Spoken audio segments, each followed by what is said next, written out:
Here, take it away. What else do you like? Seriously, what else do you like around here? What other perks do you get? Benji, what else? I'm thinking. I need help so I can punish you some more. Yeah, we need to know what you like. Oh, and I don't want him taking anything from the Glom box. That's the other thing he likes. I see him with his fat fingers in there all the time. We get a lot of free stuff here, and I put it out in a box and let people just pick through it. I see him picking through there like he's homeless. No more Glom for you for the next 3 months. Benji, you hear me? Mm-hmm. No Glom. Tracy, no Glom for him. No Glom, no free breakfast, no wrap-up show. 3 months. You know? If I could take away those sluts you bang, I would do that too, but I don't can't. bang any sluts. Okay, sure. Sure. What else, Lisa? Thank you for that. You just saved Benji's job, so he should get on his knees and kiss your feet. Go ahead. Well, it was a fan who called us, who emailed Howard 100 News. Well, okay, I'll try it. But if he's late again, I'm firing him. I mean, it just all goes out the window.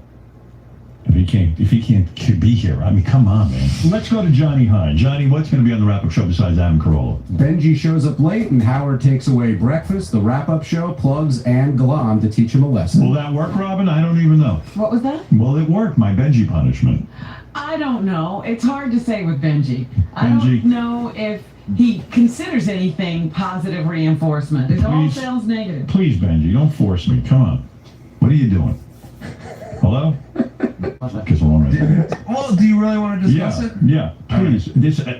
I got the punishments going, and I don't know what else to do. I wanted to fire you, but if you want to fire me, it's fine. Like I said, we have a deal. If you like it, you like it. If you don't, you don't. You're acting like you want to be. Do you want to be? Is that what you're telling me? No, I like working here. I don't think.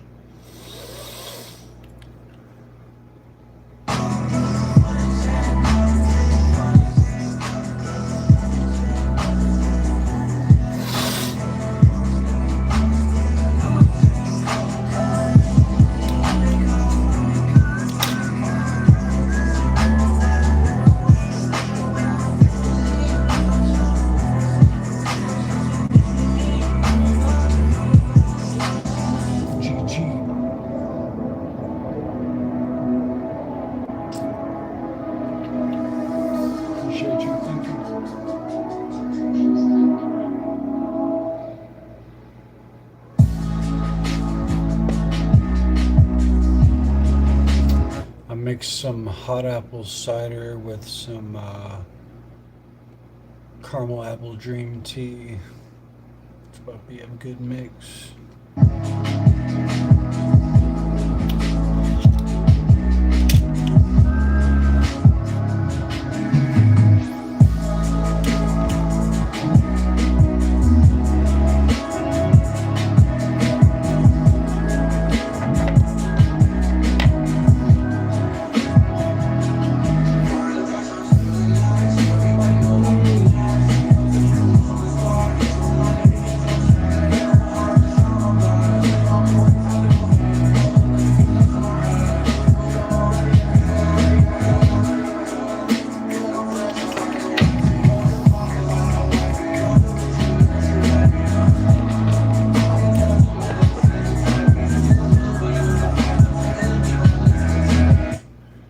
What up? Not much. Waiting for my tea to cool down. Bot is running. There's a bot here. Uh-oh, there's a robot watching us. I didn't add you on TikTok. Okay. Yeah, it's smoke time. To see bad shit. Oh yeah, a lot of craziness on here. Do you open a live there? I'm not streaming on TikTok right now. No, I do stream on there sometimes.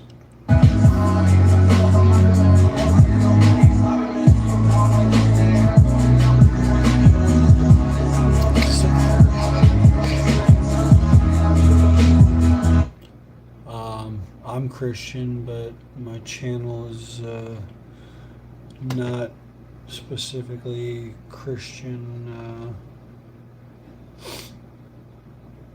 content. What's up, music?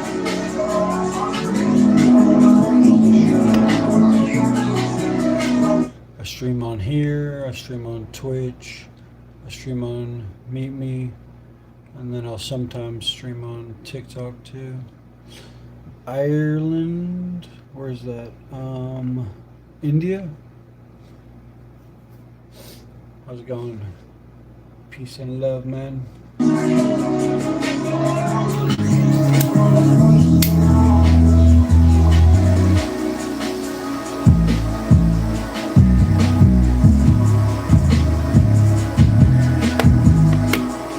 What's up, Kelly? You said, yeah, meet me. Yeah. My husband used to ejaculate prematurely until this. Okay, so my husband has this fun habit of ejaculating prematurely every time. Yeah, I've been streaming on Meet Me for a while, but they deleted my old account, so I started a new one.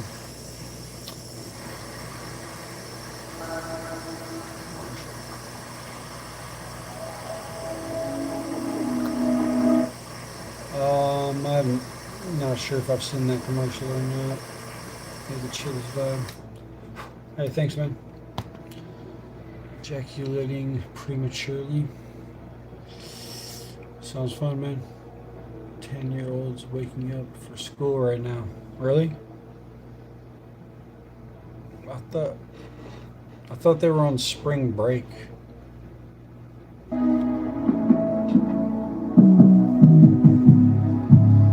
Wait me until I wash my face. Okay. Restrictions like you cannot be sure. Yeah, Meet Me has a lot of weird restrictions, but they're less strict than YouTube or TikTok.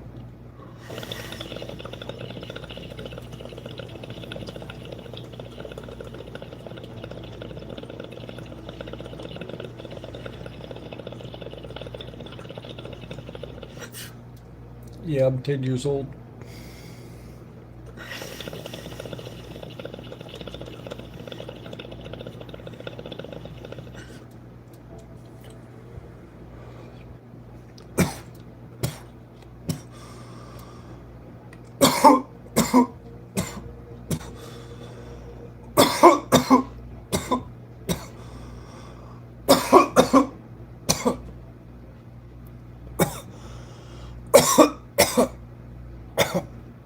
What up, doctor?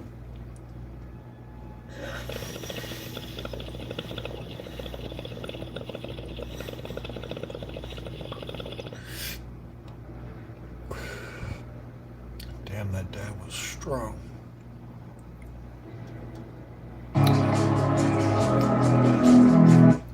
Well, what are you get?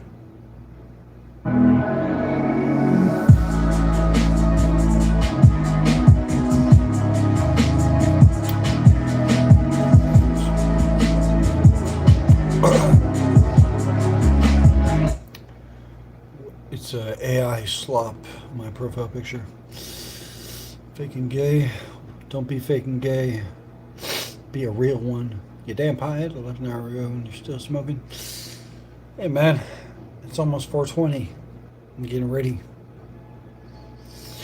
There's always an excuse to smoke.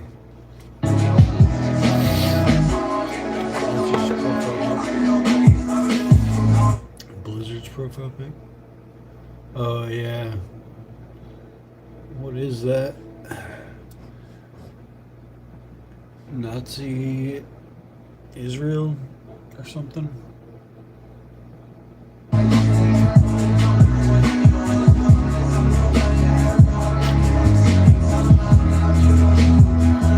What do I need to keep him off of? I don't know, man. Platforms. I don't know, man. Fucking keep your kid away from Roblox. That's the pedo game.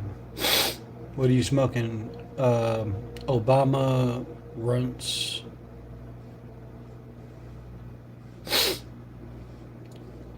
Type shit. Obama runs type shit. That amnesia haze type shit. That lavender shit to go to sleep.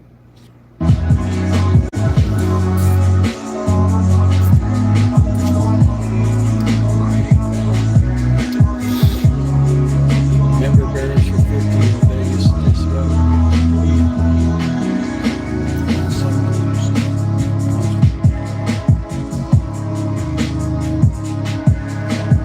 Member berries sounds good.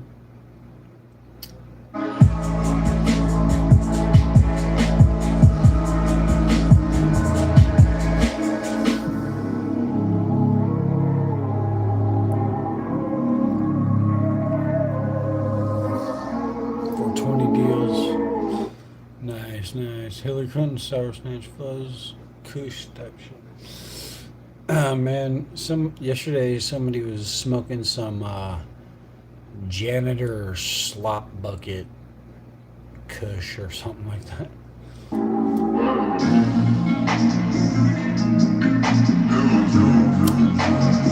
She's on my mind with ideas. I'm the highest in the room. Hope I make it out of here. She's on my mind. I see things that you don't feel. I'm gonna show her the best. You know what it is. I got it in my room.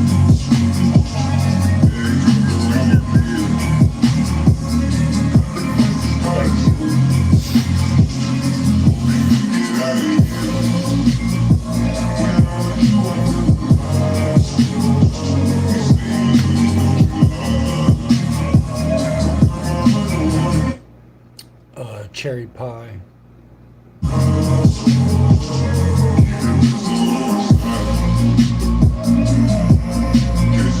Blue Dreams, solid, yeah.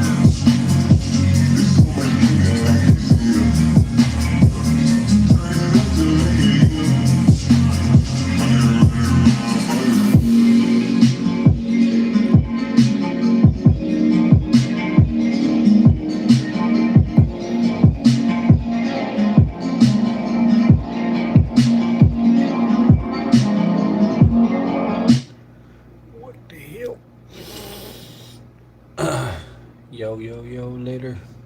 Have a good one, man. Appreciate you.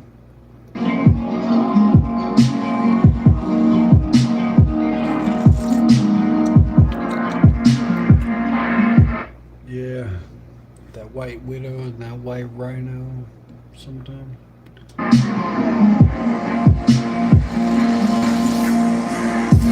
Or maybe I'm thinking of something else.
it seems like a lot of strains are kind of like that, you know, like at a certain point in time they're at their like peak, and then they can get messed up. Like some cherry pie that I had before, like it was like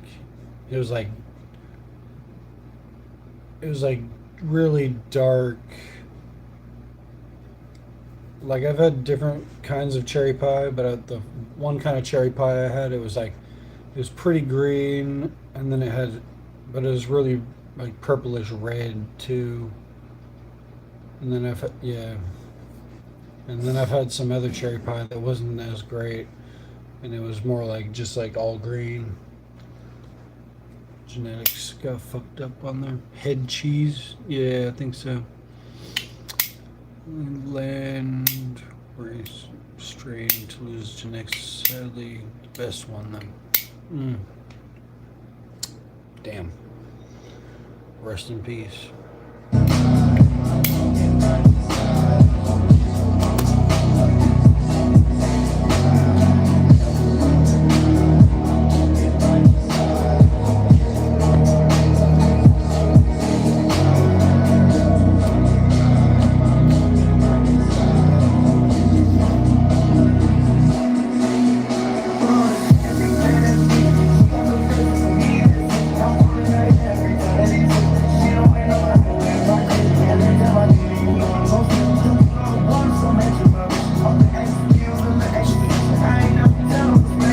Yeah, Oregon.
I noticed that many people on TikTok depend on 18 plus content to gain money from.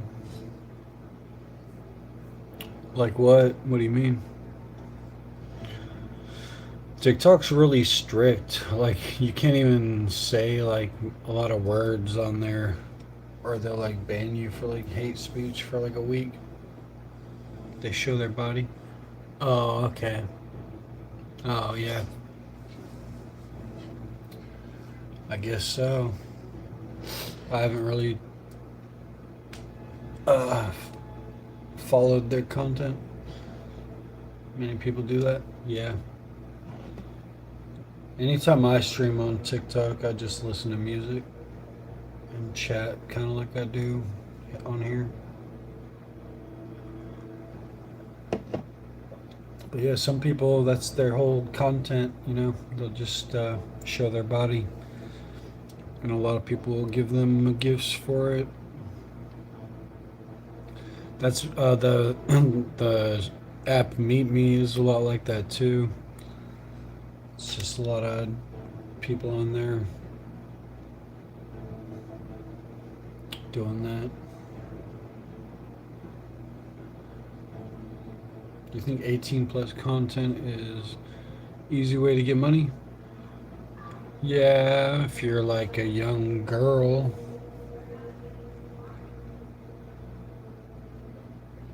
Seems to be easy for them.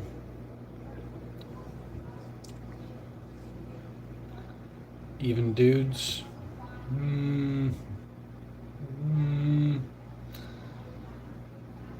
Not really. I'd say less so for dudes, but some dudes, you know, can do it.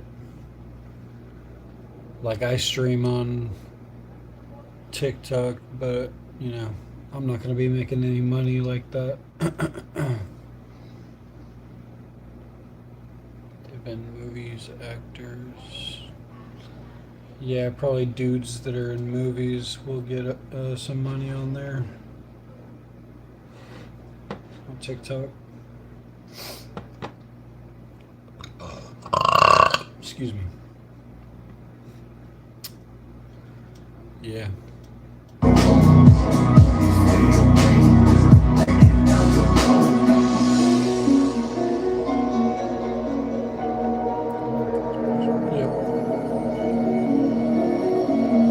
A lot of them do.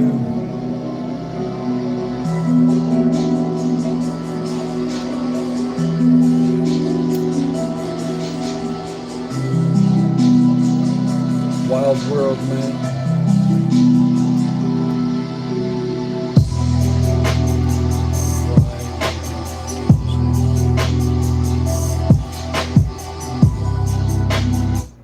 I do stream on, OnlyFans? Oh, no, that's not for me.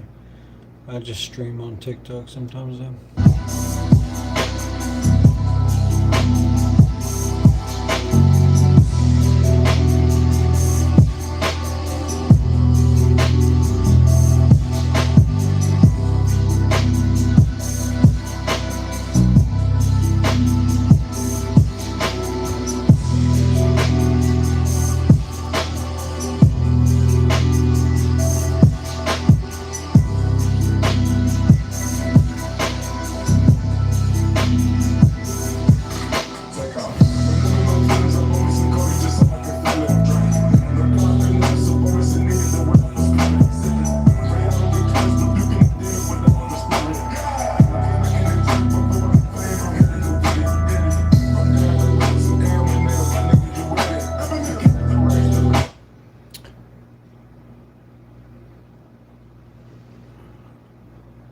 Using my body to gain money?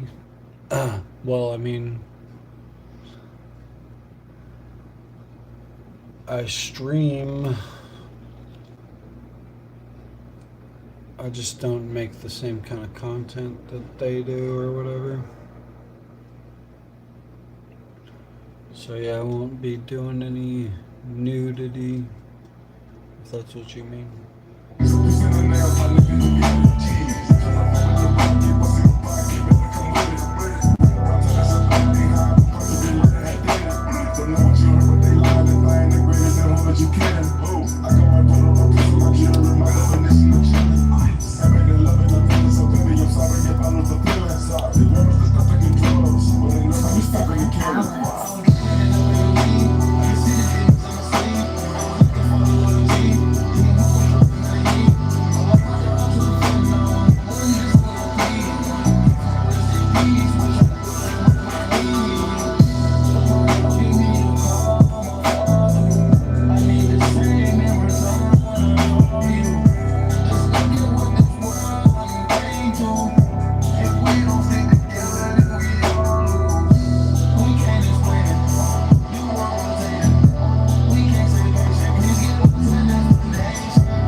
respect people who make money like that. Bro, I don't want to see Unc get naked. Yeah. What's up, Suvo? How's it going, man?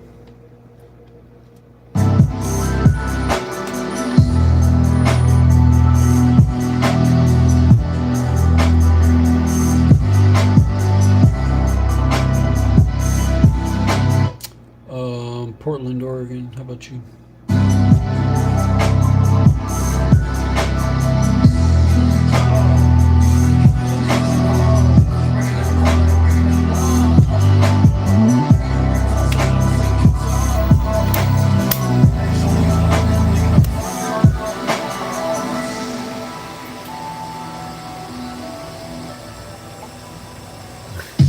It's the dog park. The old cone of shame, right? It's called an Elizabeth. And man, it's a long line, a long list of people who want my OF.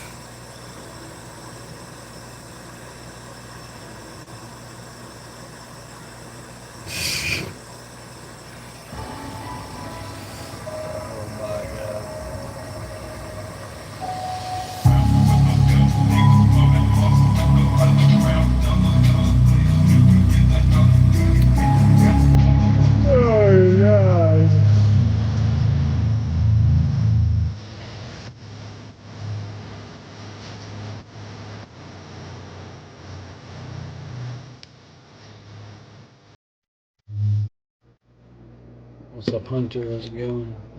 Let's talk about his old account.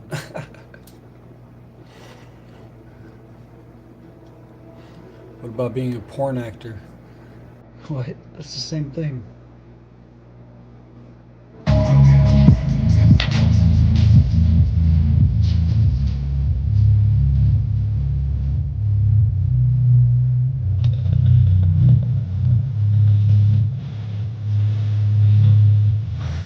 Devil can't buy me.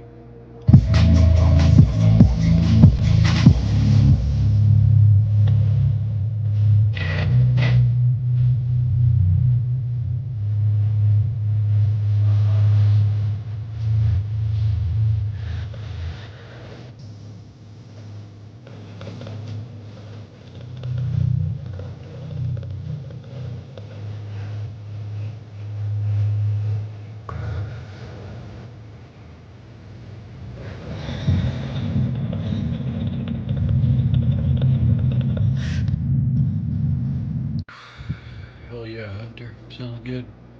Most Americans do it? I don't know, man.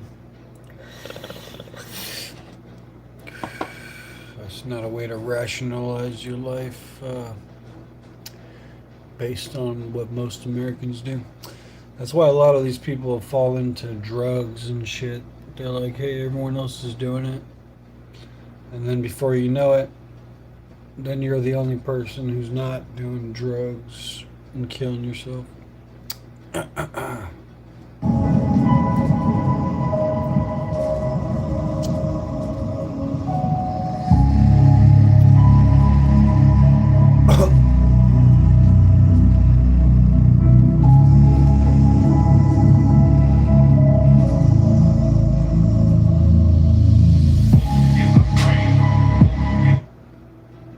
There's too many reasons. There's too many reasons.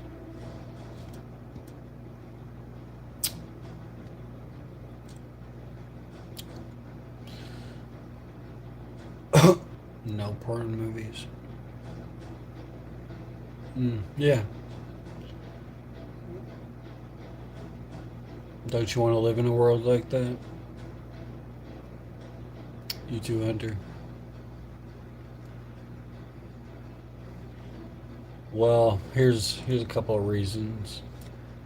Morals, not being, not being sold, it's like selling your soul for money. So there's two big reasons. Then there's like the public shame. There's the just because it's nasty. There's the reason of privacy. And then you could branch off from those 5, like those branch out to like 20 more reasons. So you can, morals aren't just in Islam. Oh my God.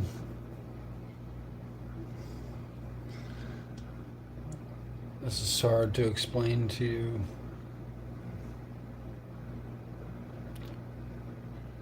Yeah, I mean, as far as like the propaganda media shows, the propaganda media is trying to show the world what they think Americans are, what they want Americans to be, but all they're projecting onto the world is fucking degeneracy.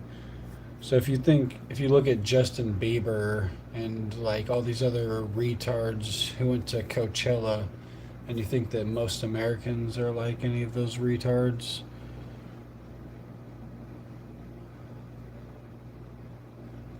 yeah, I don't know.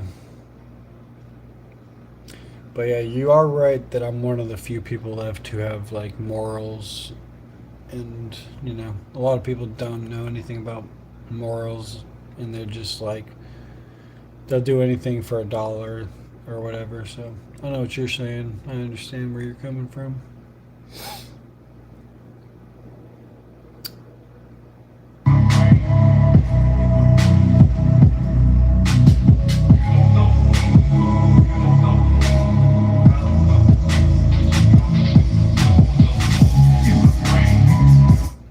Yeah. It's societal collapse. That's what's been going on in America. Society's collapsing, families are gone, the birth rate's declining, men and women are lonely. A lot of crazy shit going on in America right now. And then there's an epidemic of loneliness, and then you got all the women who are online taking advantage of all those lonely men, and it's like a perfect storm of like whorish women taking advantage of lonely women or lonely men. And that's another reason why I wouldn't contribute to that system of degeneracy, because it's ruining people's lives. And people don't care about it because they're making money or whatever. The females on the apps or whatever, they're making some money off of it, but they don't realize how the bigger effect it's causing on society, and how it's ruining people's lives and collapsing society.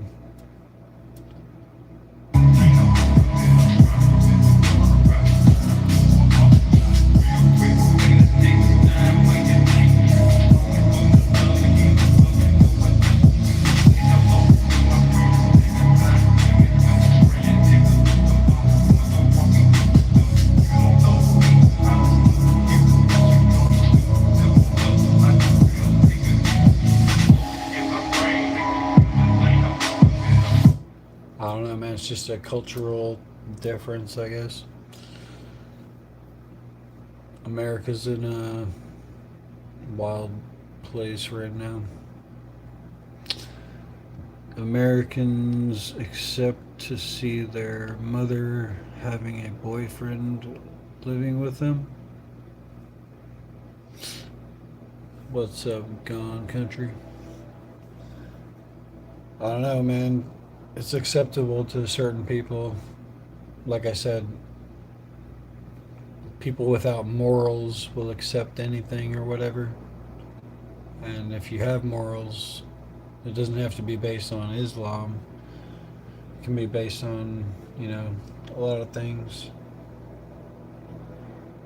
But if you have morals, then it would be unacceptable, and you wouldn't go down that path.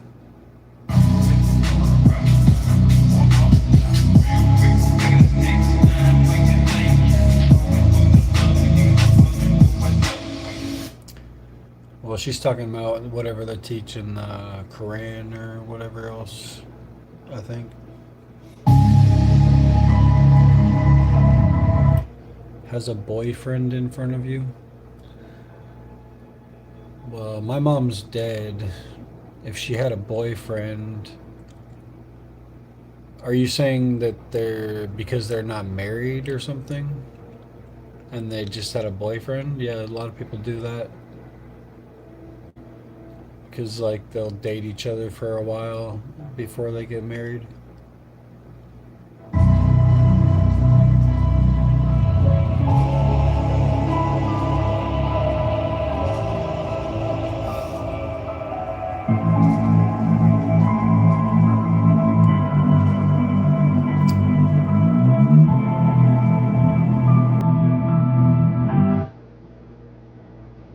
Oh, yeah.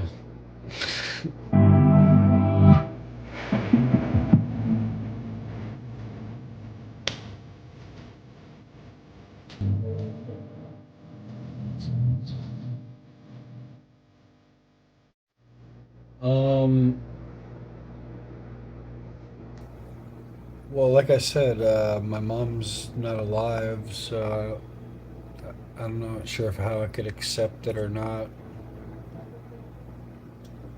If she was alive, I would have to accept it, yeah. Because it's not my choice. It would be my mom's choice.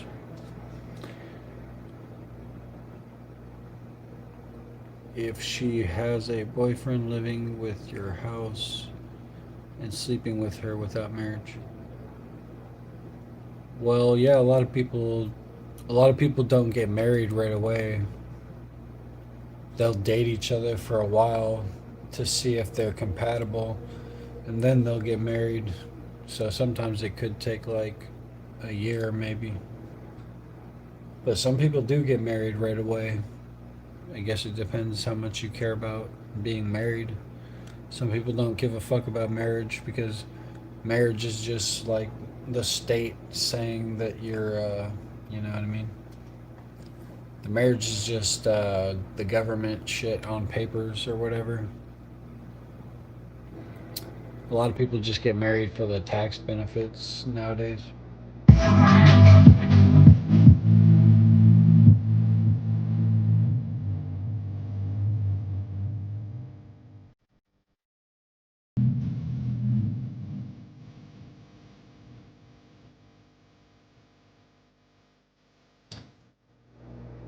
Well, there's probably some good things in Islam, you know.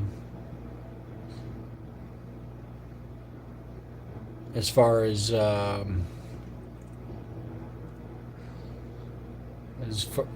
probably on the same. As far as I would team up with the Muslims if we could get rid of the OnlyFans people or whatever. So we gotta make an alliance and get rid of the old degenerates.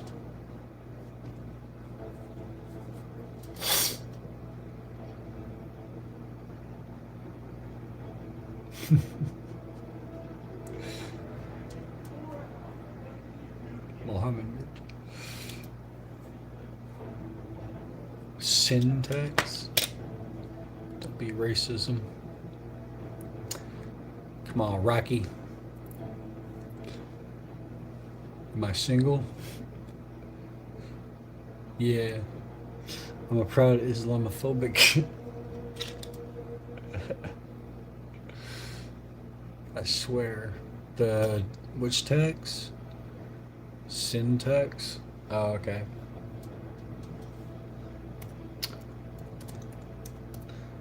Yeah, I mean, in America, we got 50 different states, so that's 50 different potential like laws, and then you get all these different counties, and then all the counties want to do their own different thing, and all the different cities want to do their own thing. So if you move to Portland, Oregon, there's all types of degeneracy and butt fucking and cock sucking around here. But if you move to a different state, they probably wouldn't want none of this weird shit going on. And I guess that's the beauty of America. And if you go to Las Vegas, or if you go to Nevada in Las Vegas, that's like one of the only places where like prostitution and like escorts are pretty much like legal. Kinda. I'm good, Gordo. How about you? You will see how Islam is justice. Well,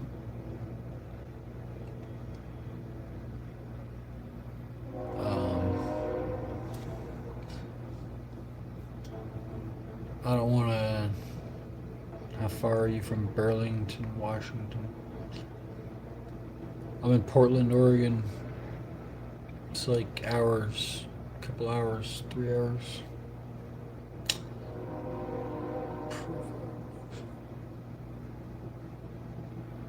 Whoa, you just blew my mind. No, I'm pretty sure it's a female, but you never know.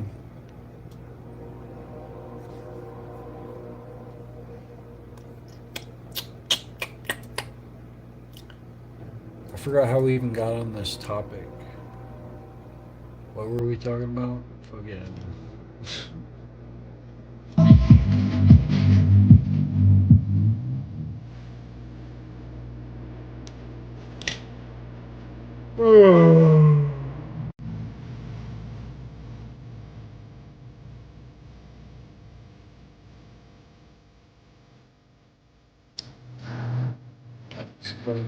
There's no rules. The rules. What? Okay, yeah, tell me. I'd like to know. Are you talking about the rules about dating or marriage or just in general?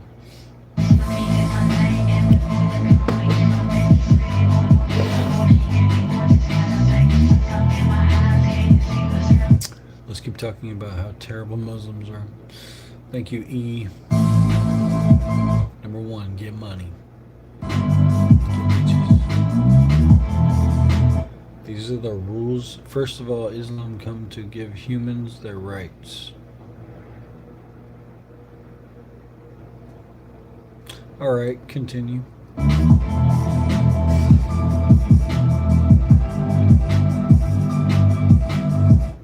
Power their play with Ions High Protein. Every family is unique. Fuck money, get bitches. Fuck money, get bitch. Fuck bunny, fuck bitches. Fuck die young. Why do you want to die young? What, like, for example, Islam enforces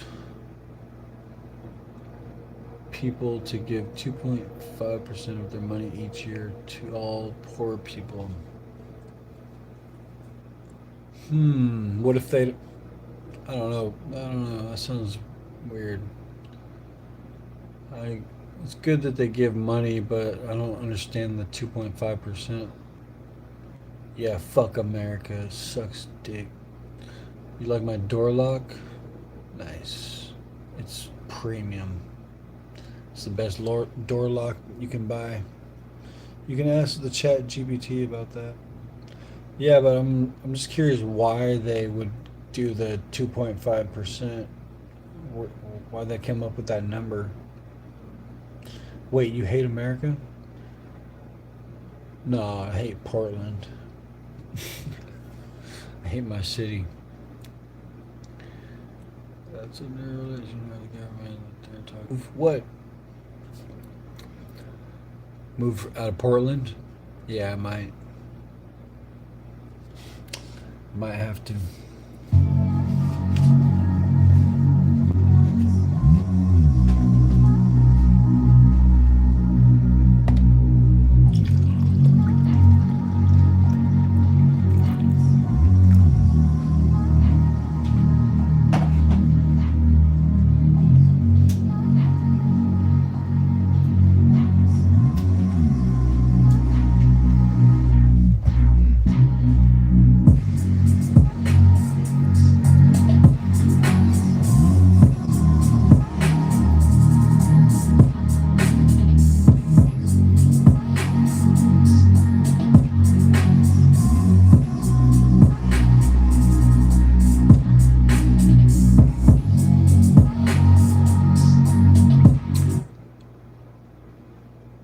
Yeah, I mean it's not super easy to move. It's not against the law though.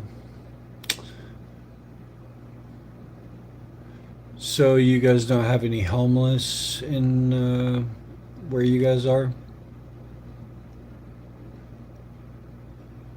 Because we got a lot of homeless here, but we give them a lot of income too.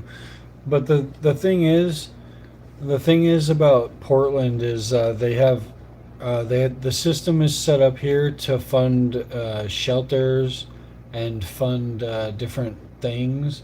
So all the money goes to them, and none of the funds go to help the actual poor people. So that's the fucked up part about the system in Portland. All the money goes to the organizations. Thanks, Tim. Charities help poor people. Portland is in the thick of it. Yeah. Yeah, it's crazy. Portland's got so much wealth, and then they got so many homeless people because of it. It almost seems like it's like a continuous system. Autism, right? I know, right? Second thing about Islam is no relationship between a girl and a man outside of marriage. Well, so in Islam, what does marriage have to do with like the state, or is the state not involved? Because in America, it seems like people only get married a lot of the time for the tax benefits if they're not like religious. Okay, so it's a fraud problem in Michigan. Oh yeah, a lot of states got fraud, especially Portland too. If I rape a girl, they are married. Pump faked a piss sip. Hey man, it's too hot right now. I'm just sniffing it. This piss is too hot. I can't suck it down right now.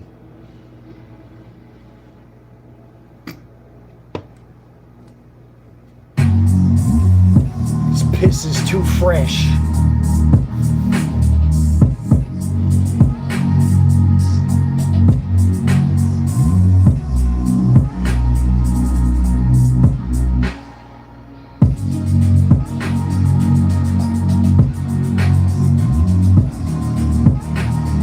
Muslim and you would want to marry, then you need to ask your mother to find you a good girl to marry. Well, I don't even know what to say, man. Because Islam, like, I don't know. In America, like, not everyone is one religion or whatever. And then, like, Christians are like, there's less and less Christians, and there's more and more like secular atheists who don't have morals.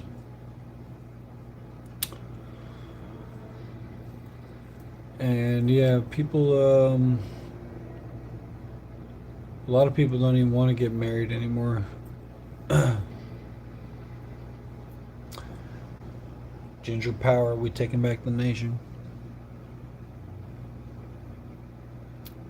Grown stem cells in his piss crystals. Nice.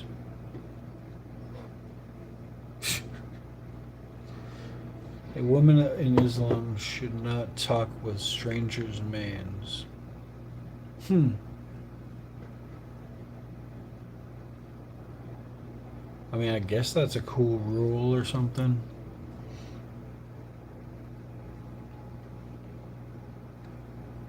Yeah, no problem. Ginger power, man. We're taking over. Taking the country back. Ginger. No hard R's or you get your ass beat. Throw the hard R at me. It's gonna be a fucking instant takedown.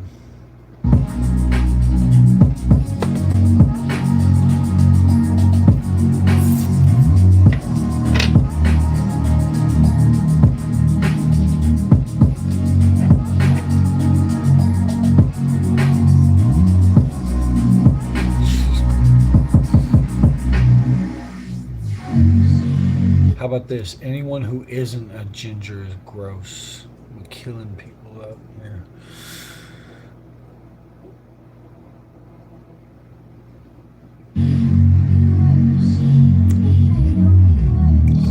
Hiding hair is required. Yeah, I don't agree with hiding face or hair. That's weird to me.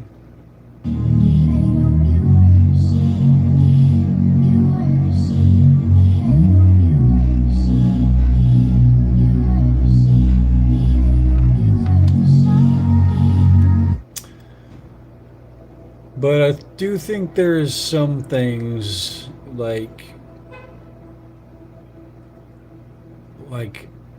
I almost feel like Islam is right about some things. Like you gotta put some restraints on women, because at this point women are fucking out of control in America. So maybe we do need some Islam style fucking woman, you know what I'm trying to say? Gaining your trust and then tricking you into eating batteries. Oh my god. What's up, Alex?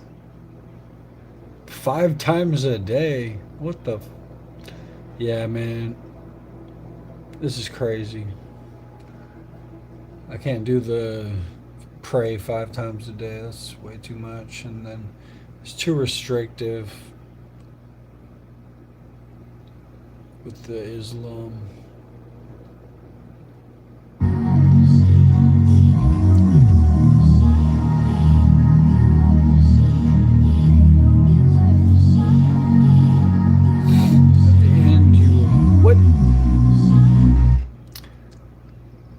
Hey man, maybe you sold me. If we gotta get these bitches in line, maybe I will become a damn Muslim. In fact, there's a thing, there's more ginger in the United Kingdom. Let me ask this. Tell me about the statistic of redheads in the United Kingdom converting to Islam at a higher rate or something. There is no official statistic or scientific evidence supporting the claim that redheads convert to Islam at a higher rate. Man. This idea is largely an internet myth or meme. Man, they're lying. There's been so many people, so many redheads in fucking United Kingdom who went to fucking fight for ISIS and shit because they a lot of redheads are crazy overseas.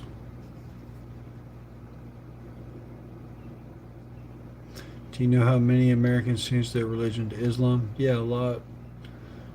But I'm still Christian. And I like Buddhism too.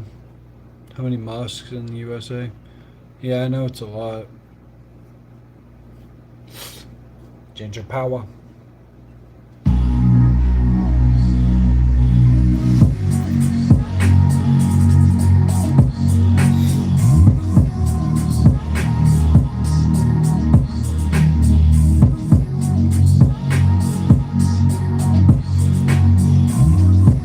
I got too many souls. I'll be snatching souls left and right.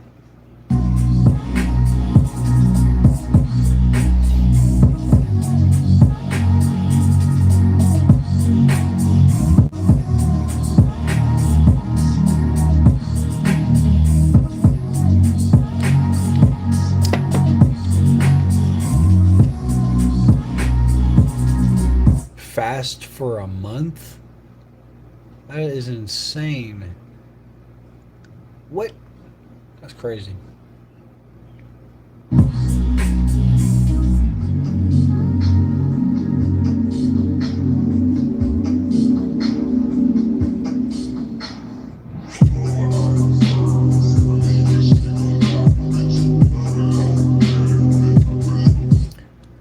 Well, I'm already poor, so I kind of fast.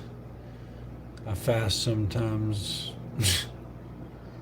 You know, not for a month though. Oh yeah, gingers do have souls. Yeah, the redhead guy,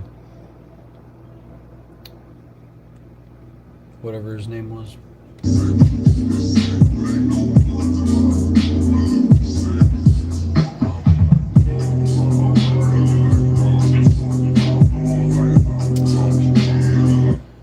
Well, you have fun with that.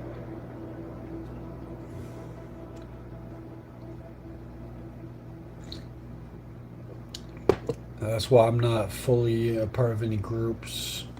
Too many rules and restrictions and shit. If a Christian wanted me to follow a bunch of rules, I would say, fuck off. Because I want to do Christianity my own way. I'm not a part of any groups. And if a Buddhist told me to do something, I don't know. Mods? No, I don't got no mods.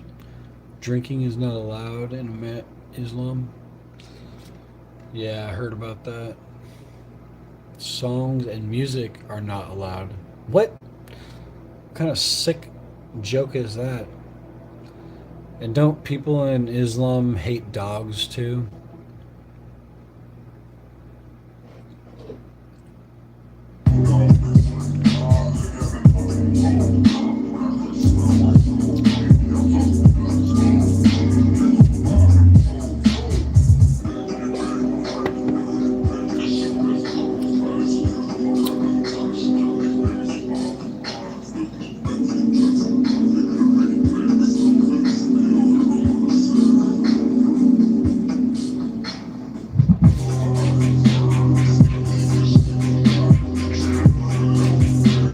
Dirty animals. Well, I agree with that. I prefer cats over dogs. Cats are much cleaner. Not keep them inside your house. What about cats? What do you think about cats in Islam?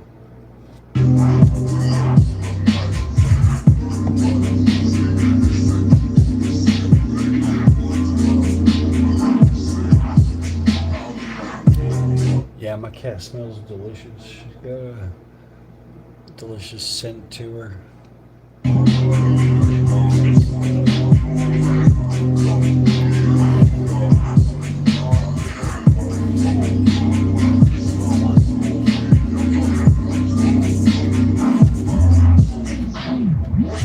We're Smith Brothers, Portland's local milk and grocery delivery. Fresh milk, eggs, and local staples delivered to your porch, same day and time, every week. Saving you time, money, and extra trips to the store. Join your route at smithbrothersfarms.com. I like dogs, but my dogs are definitely cat shit in a box naturally. I know, it's crazy. Women, she not treat the cat in a good way, then Allah let her inside the hell. She didn't treat her cat right. Oh, let me hear about that.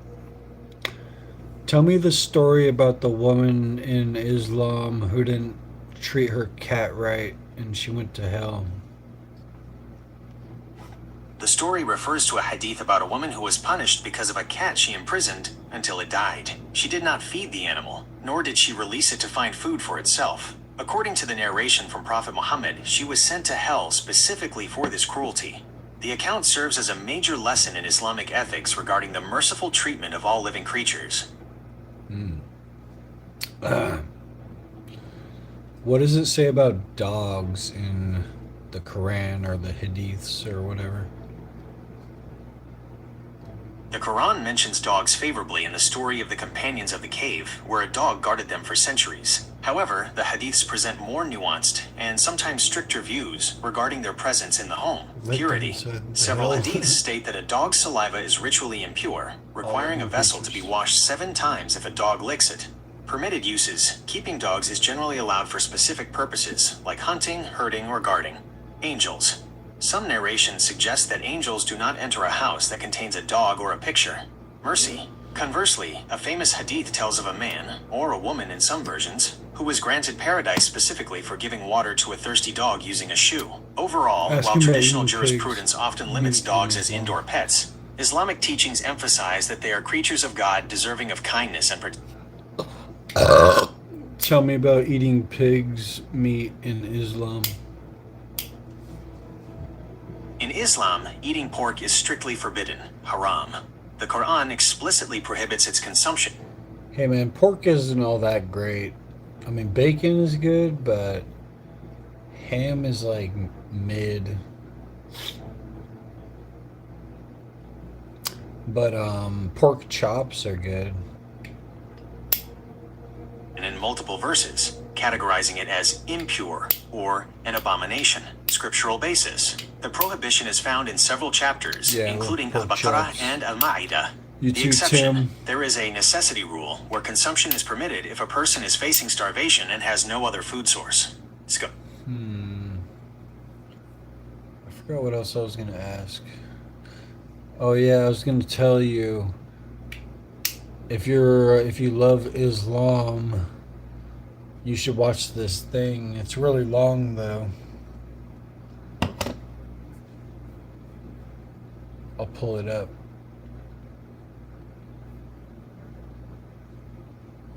You're not gonna like this. You're not gonna like this.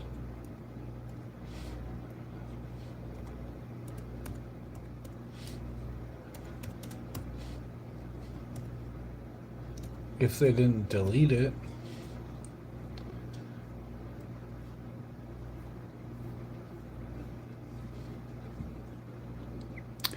Oh, in increments.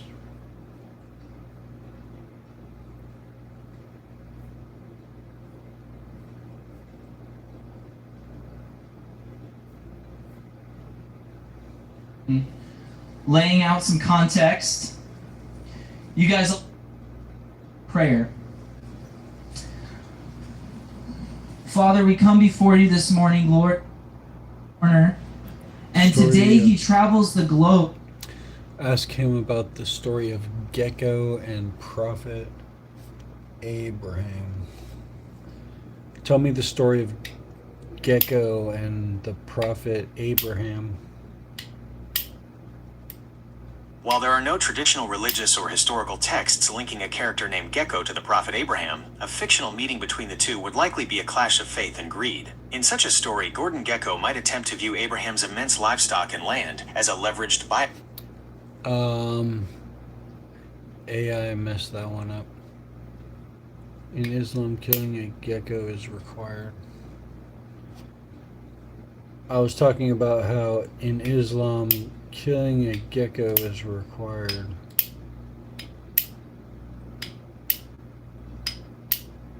In Islamic tradition, there isn't a story of a gecko character, but rather a specific narrative involving the common lizard, often translated as a gecko or land lizard, and the prophet Abraham. According to various hadith, prophetic traditions, when the polytheists threw Abraham into a massive fire, all the creatures of the earth tried to extinguish the flames, except for the lizard. It is said that the lizard blew on the fire to make it burn hotter. Because of this specific act of hostility toward a prophet, some traditional interpretations suggest that killing these lizards is a rewarded act. This isn't a requirement for daily life, but rather a specific religious ruling based on that symbolic historical event. What? Tell me more and make it make sense. The narrative centers on the Battle of the Fire, where the prophet Abraham was cast into a furnace by King Nimrod for his monotheism. While most animals sought to preserve the prophet, the lizard, often identified as a gecko, is portrayed as an agent of the opposition, actively fanning the flames. The theological context. In Islamic jurisprudence, this story serves as the basis for the Sunnah recommended action of killing the lizard. It isn't motivated by a general hatred of animals, but by the creature's symbolic alignment with falsehood. Could it be that they just had too many lizards around, and so they wrote it in the book that they needed to kill lizards? Maybe. It is a common historical theory that religious rulings often align with practical public health needs. In the case of the wazagh, the specific lizard mentioned, many scholars and historians point out that these creatures were often considered pests or vermin, fawasik, because they were known to carry diseases or contaminate food and water in households. By framing the lizard as a symbolic enemy in the story of Abraham, the tradition effectively encouraged people to clear their living spaces of potential health hazards. This storytelling approach made a practical hygiene habit, pest control, a matter of spiritual merit, ensuring a wider and more consistent practice among the community. This shit's wild. Anyways, I'm about to listen to this thing called Dismantling Islam. You should check it out if you've never listened to it. But it's a 3-part lecture, and you probably wouldn't want to listen to it. Sharing his groundbreaking research in some of the most hard-to-reach Muslim countries in the world. Please give a warm welcome for our dear friend of this church, Dr. J. Smith.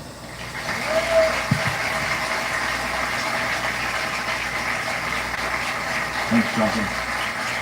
I'm gonna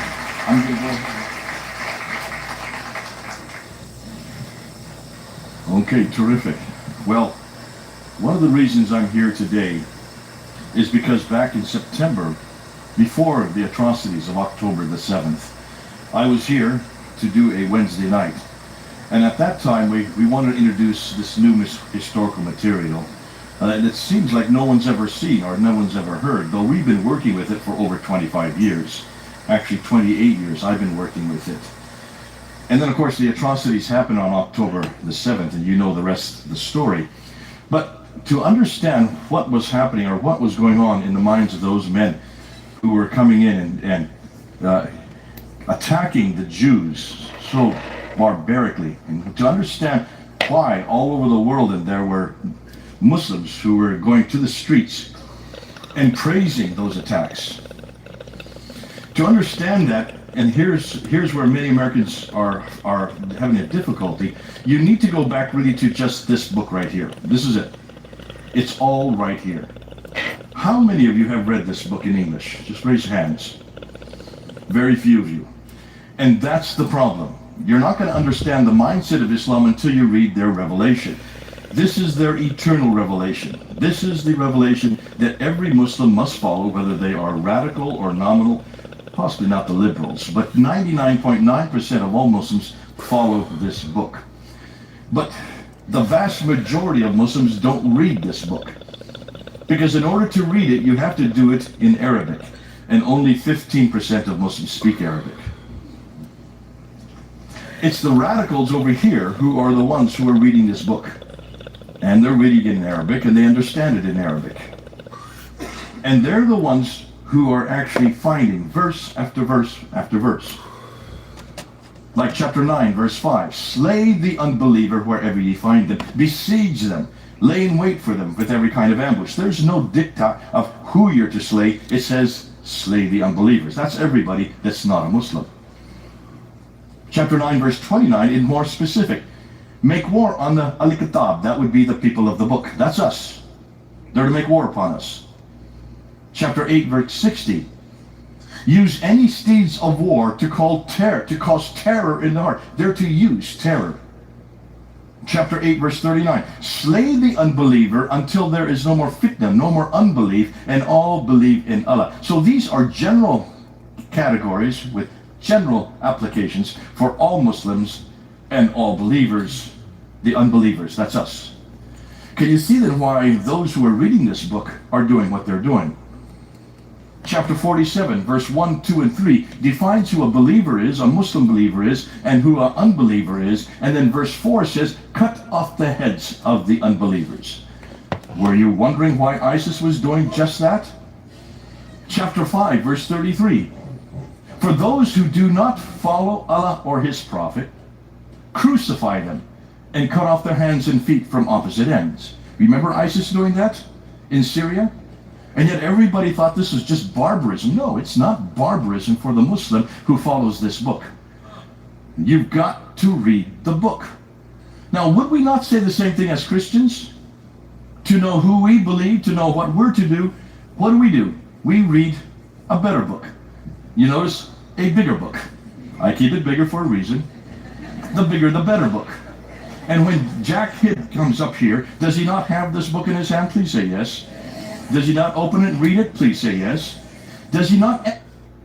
Well, I would encourage you to watch the whole lecture, because you might learn some new things about it. I thought it was a good video. Exegete it for you. And can you read it in your own tongue? You can read it in English, you can read it in any language you want. That's the difference between these two books. This is a book to be read, this is a book to be followed by everybody. All of us are to read this book. And we're to follow the person in this book. His name's Jesus Christ. Now the Muslims are to read this book, but they never do. The only time they will read this book, the vast majority, the 85%, is to memorize it in a language they don't understand. So in order to understand what's going on in the world right now, you've got to read the book. But not just read the book. Follow the man behind the book. And his name is Muhammad. That's why today what we're going to do is we're going to confront both the book and the man. I have to confront those two. I've been doing it for 40 years. You don't want to listen to this? It's a good video.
I got a whiz.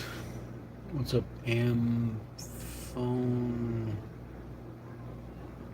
Whatever this is.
My cat's getting fat. It's been my work. This has been my whole life. I'm a polemicist. A polemicist is someone who goes on the attack. I have a doctorate in this area. I'm the only one in the world that has a doctorate in Islamic polemics. And that means to go on the offense, much like your football team. Defense would be apologetics. Offense would be polemics. I'm a polemicist and an apologist too. But I don't want you to confront this book internally. I'm not going to ask you to do that today. I'm not going to ask you to open its pages and read the verses and then try to... No. Should I look it up or something? I don't want you to get into the theological debate. Let others do that. Because then you will have to know Arabic. And I know none of you want to learn Arabic. That's one of the biggest fears I get wherever I go, and I want people to work in Islam. I just don't want to learn Arabic. So I don't want you to have to learn Arabic either. What I want you today is to look at the material I'm going to introduce, which has nothing to do with Arabic. Oh, I might show a few words here and there, but I'm going to help you read them real clearly so you can see why they differ. That's about it. What's more, everything I'm going to introduce this morning... Is it like a K-pop band or something? Criticism. The same criticisms that were applied against our Bible and against Jesus Christ in the 1800s. I'm going to use redacted criticism today, source, form, and especially textual criticism. Now these are big words, don't worry, you won't even know that I'm doing it. But these are the criticisms that were being used by the Germans in Tübingen University. They're in the 1800s, Wellhausen, the documentary hypothesis. These are the criticisms that were attacking our Bible, attacking our Lord Jesus, attacking the historicity of whether he lived or died, whether he... That's cool. Maybe I'll check them out later. In Jerusalem and rose again. All these attacks that were coming in the late 1800s decimated the church, so that by 1905... Thank you, Cram. Appreciate that. The church almost got eradicated in Europe and never really has recovered in the last 100 years. It's only about 5 to 7% that go to church in Europe because of his... I already listened to this before, but I feel like more people should listen to this video.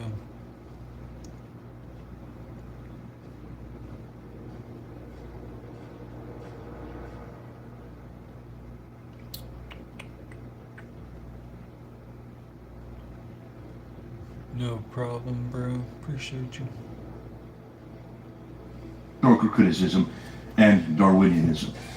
See, those criticisms, however, have been answered. We have, in the last 100 years, we have answered every one of those criticisms.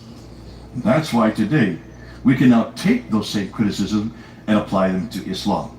And that's what I'm going to do this morning. So everything I'm going to do today... Is that one girl still here? This video is epic.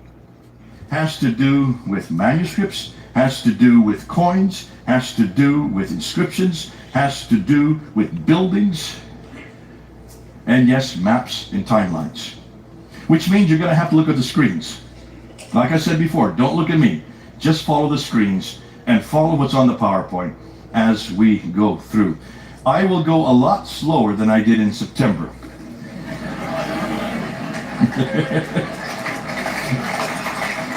I walked up the aisle and people said, "Are you going to go slower? Please go slower. We couldn't follow you." So I promise I will go slower. I have 4 hours to get through it. But George wants me to make sure I show you these books. This is the one I showed you back in September. This is the DVD series looking at the Bible in history, looking at the British Museum. I lived there for 25 years and we had a tour of the British Museum where we just unpacked all the amazing artifacts that supported 1st and 2nd Kings, 1st and 2nd Chronicles, the book of Isaiah, enormous amount of reference after reference that supported who Abraham was. So that's the DVD series there. Sam Solomon is a great friend of mine, and he wrote this book here. It looks at the mosque, but it looks at the importance of this structure for the Muslim community. And he came out of Islam. This man had memorized the Quran by heart in Arabic and Urdu and in English, all 3 languages. So he can recall any verse at any time. What amazing. Hell yeah. Appreciate you, bro. Thank you. And he is a good friend of mine, lives in London. This is another book that just came out in 2019. Some of this I'm going to use today. In fact, I'm kind of glad I have it in my hand so I can hold it up. So I'm going to unpack what Dr. Dan Brubaker did in this book, just 22 examples of looking at the manuscript variants. These are the Ruzm, these are the consonantal variants. And this one by Abdullah Abd al-Fadi is the Quran Infallible, probably one of the standard classic books that we all use. I usually give this book to people who are just beginning in how to deal with the Quran. Great books, they're in the book table in the back. Make sure you sell them out, because... Hope you have a good rest of your day or morning. Peace out, man. Yeah, I might get ready for... It's already 4... It's almost 4:20 actually, so I should smoke again. But I guess I'm staying up for a while.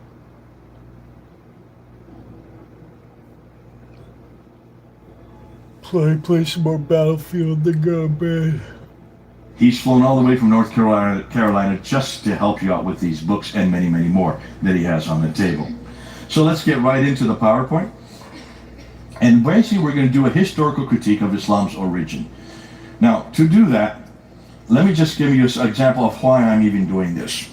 Back when I was asked to go to London, my wife and I had been working in West Africa, in Senegal, and we were asked to come to London because there was a real radicalizing form of Islam that was on all the doorsteps. What I mean by that, it wasn't English who were radicalizing, it was Indians, Pakistanis, and Bangladeshis who had all immigrated to England. As the colonial power, England then opened its doors after 1947 and allowed many of these to come and settle in England, and many had, particularly Muslims. So much so that in a city like London, with 10 to 14 million people, 1 million of them are Muslims. A tenth of the population of London is now Islamic. And as people were going door to door, they were coming across a very radical form of Islam. When I say radical, I mean orthodox form of Islam. Radical, root, they go back to the root. They basically are Muslims that go back to this book. And they were reading this book, and they were applying it.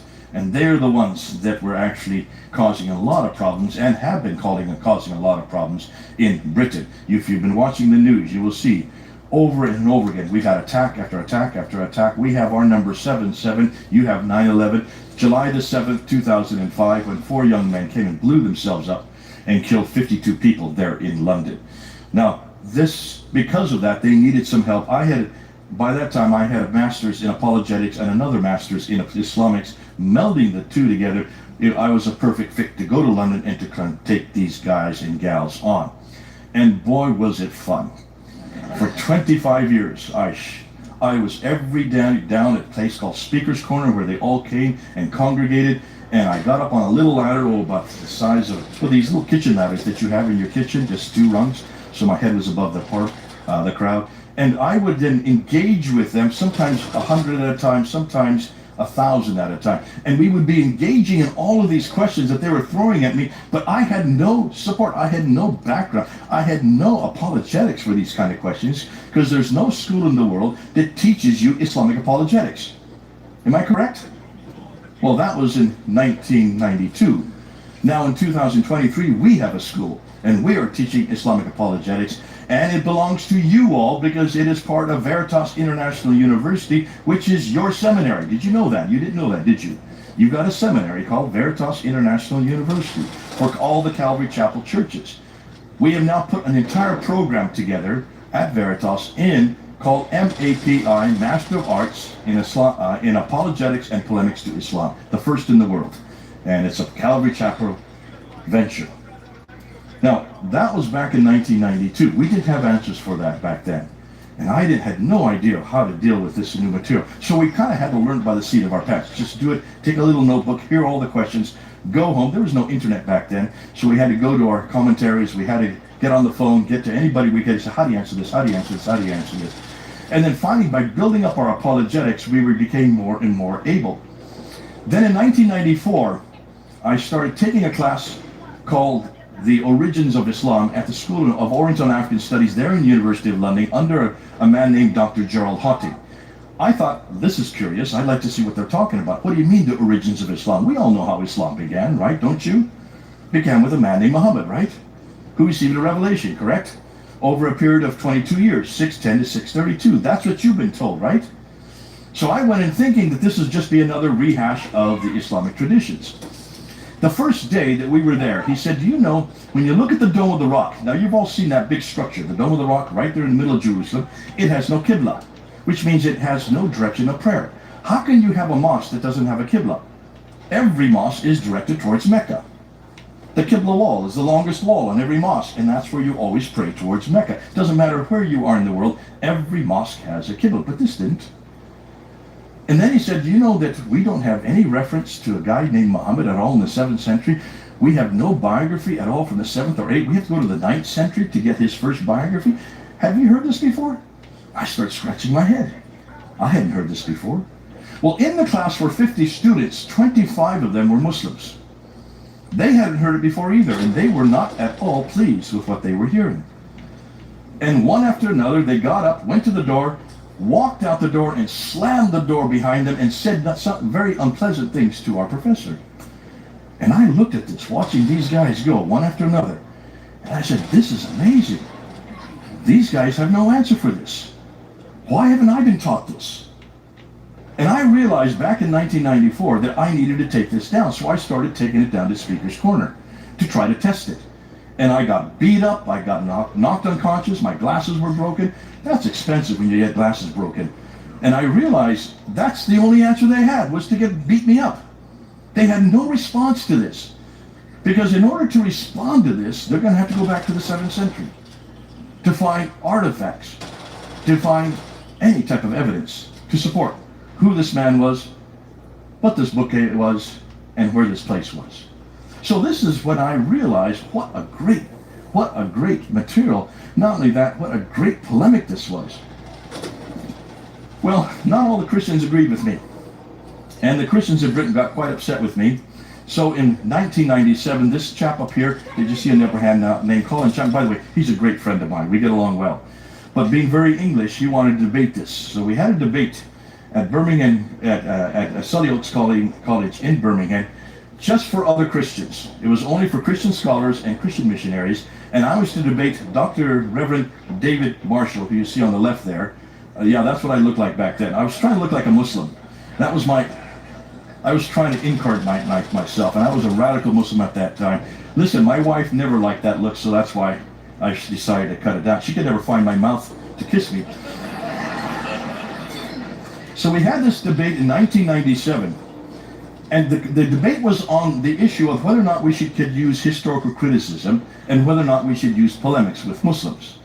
Because polemics causes anger, polemics just drives Muslims away, and historical criticism, look what it did to the church, look what it did to our scriptures. Why use something that damaged our scriptures so much? And I had to scratch my head and say, hold on a minute, what historical criticism are you looking at? Are you still stuck back in the 1900s? Come to the 21st century, we've answered every one of those criticisms. And as far as polemics, what do you think Paul was doing? In Berea, Laodicea, Cappadocia, in Ephesus, every church he went into, he went right into the synagogue and he confronted the Jews with what they had done. That's polemics. Paul's whole ministry was in polemics, was it not? They threw him out of the synagogue. Sometimes they threw him into jail. He got whipped many times, twice. They tried to stone him to death. He caused a riot there in Ephesus, and they finally killed him in Rome. You don't get stoned. You don't get cause riots unless you're using polemics. His whole ministry was polemics. And if that's what Paul did in the 1st century, shouldn't we be using it in the 21st century? So I argued this way, and of course, Dr. Reverend David Marshall argued against me. At the end, they did a show of hands, and they wanted to see who would go with which side. 25 went with me, and 25 went with Dr. David Marshall. And it went right down the line between the academics and the missionaries. Who would you guess went with me, the missionaries or the academics?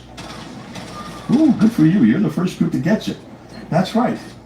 The missionaries all went with me, and all the academics went with David Marshall.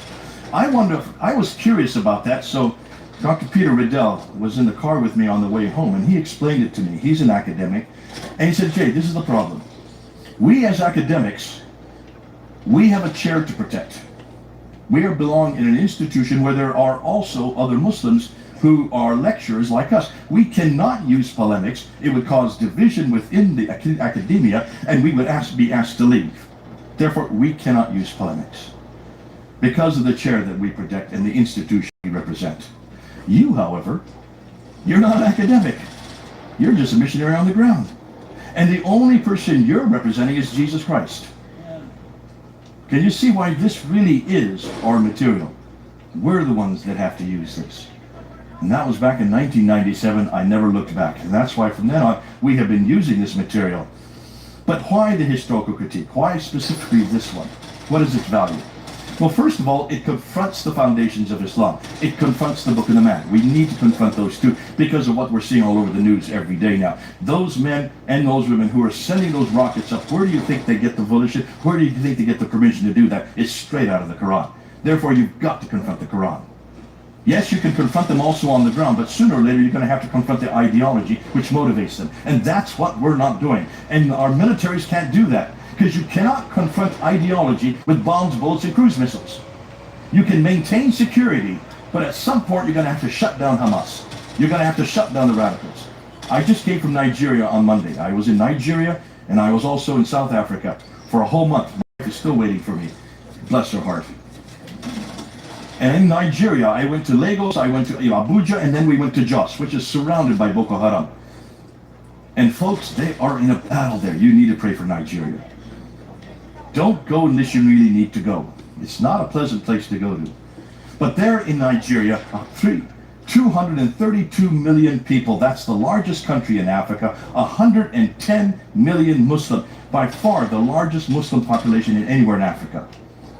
And they're coming south. They're moving down. They're now about ready to take over Jos. And that's why they asked me to come. We need help, they said. We need help. And I saw one of the best men I could ever see. One of the best warriors for God. His name is Apostle. They always call everybody apostles there.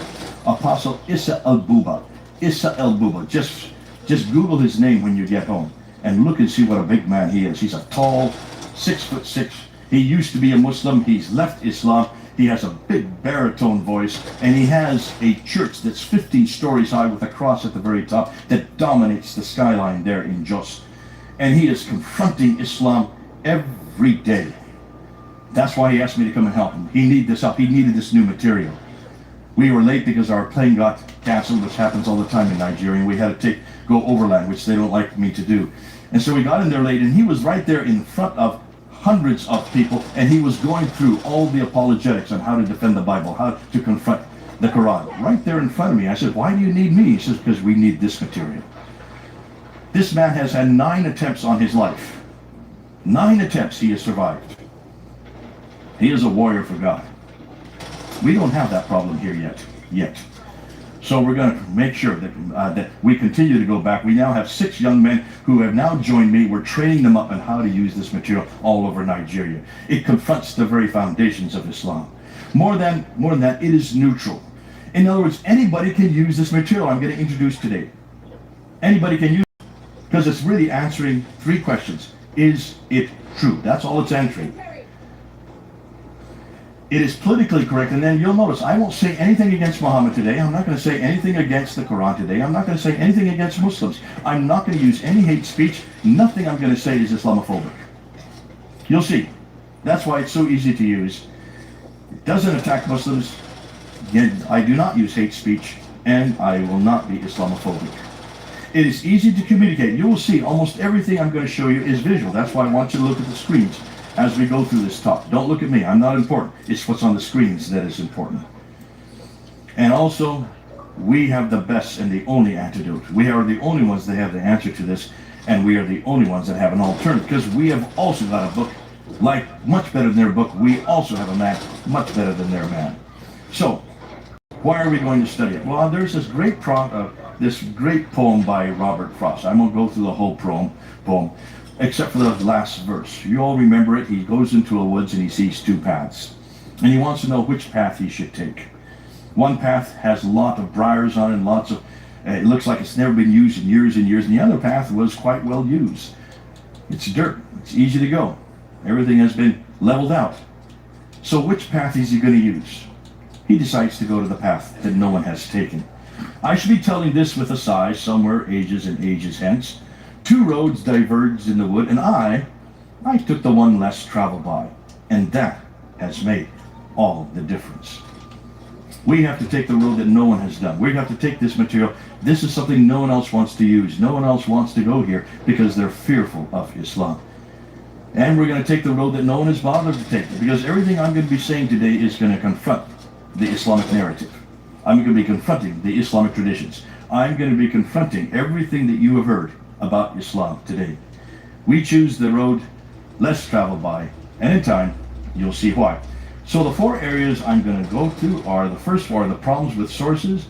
I'll then move on to Mecca, from there to Muhammad, and the problem with the Quran. So let's go ahead and let's talk about what is it we're referring to. Well, to understand what Islam believes and where they're going, you have to go to their standard Islamic narrative. Don't you love that? S-I-N, sin. We're going to have to confront sin. The Islamic traditions for both all radicals and nominals and liberals. To understand what the standard Islamic narratives say, you need to go and ask what they've been saying for the last 1,400 years. They say 1,400, we're going to change that today. What they say is this. All Muslims, whether they are radical or nominal, maybe not the liberals, are saying that Muhammad was the last, he was the greatest prophet, he was the final prophet sent in 570 when he was born and up until 632 when he died.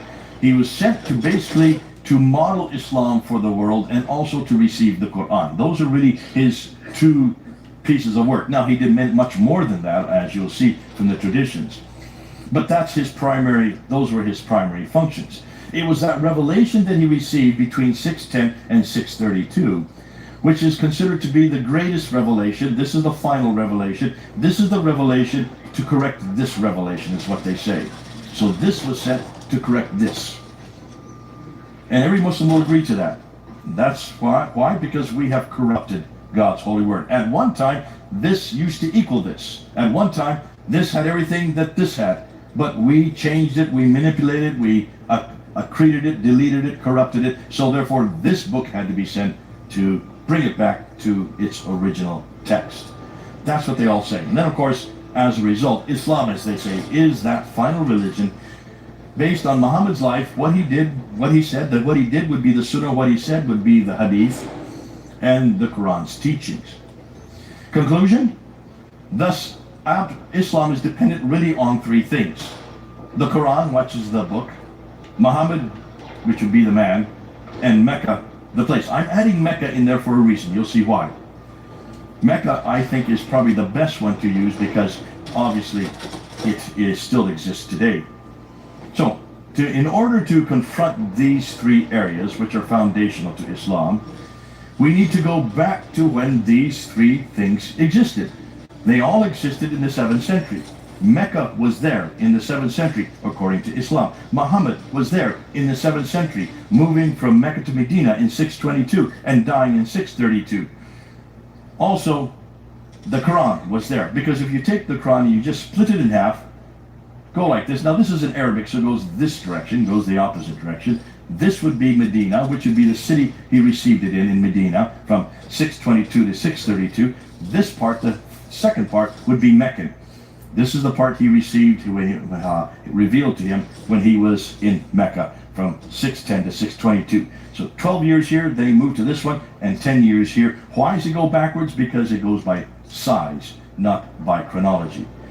So that's why it's important that we look at the Quran revealed to Muhammad in those two cities. Those two cities are in central Western Arabia, known as the Hijaz. So let's start with the sources. Where did all this information come from? Where did all these stories come from? To do that, we need to look at this map. So look at this map. I can't use this. It's not working, this laser. It is, but it's not powerful enough to show on the screens. But according to Islam, look at the brown area there. That is where Muhammad's empire was. You can see it on both of the screens there. So it only included really just the northern part of the Hijaz all the way down to Yemen. Not much area, but it did include both Mecca and Medina, the two major cities, the two most important cities. When he died in 682, then Abu Bakr, Umar, Uthman, and Ali took over, the next four caliphs, the four kings, and they expanded the borders to the orange area. So by the time that Ali died in 661 when he was killed at the Battle of Siffin. Islam was controlled from Tripoli in the west. There you can see all the way up over by in the Mediterranean Sea, all the way over to Afghanistan in the east, from Turkey in the north all the way down to Yemen in the south. That was the area that they controlled. And that's the area I am most concerned with. Because we're moving up into 661 now. Really, everything should be in place by 661.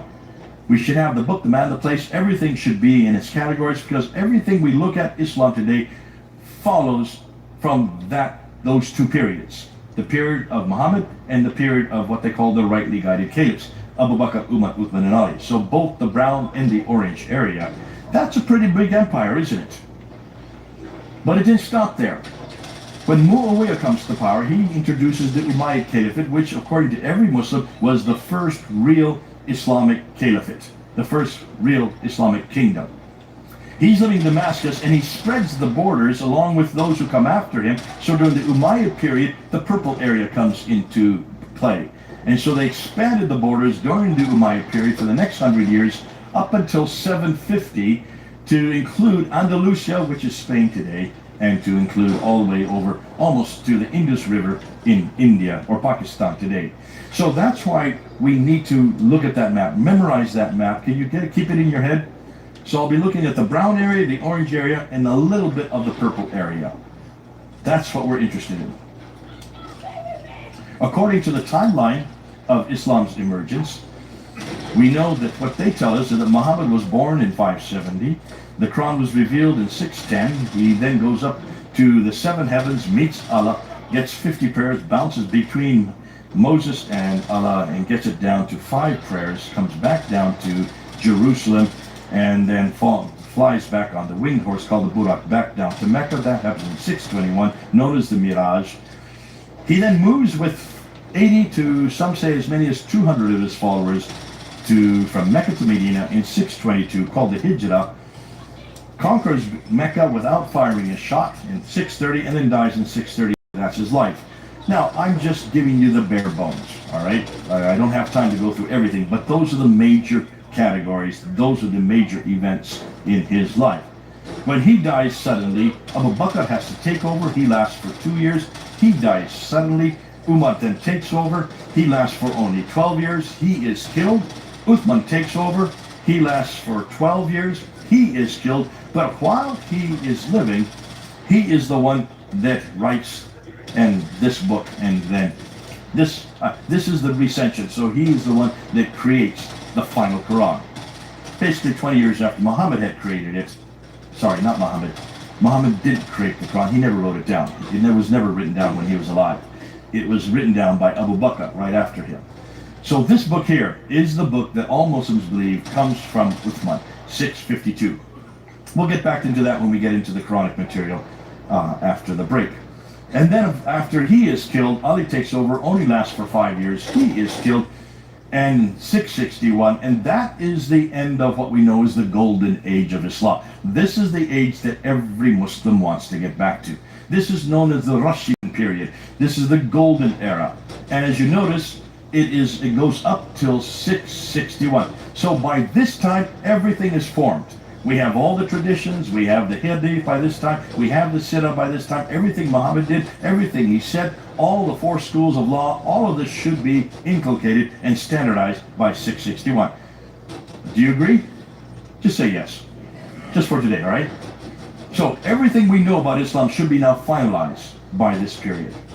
But here's the problem. Was it? Can we say yes to that? How do we know where all these stories come from?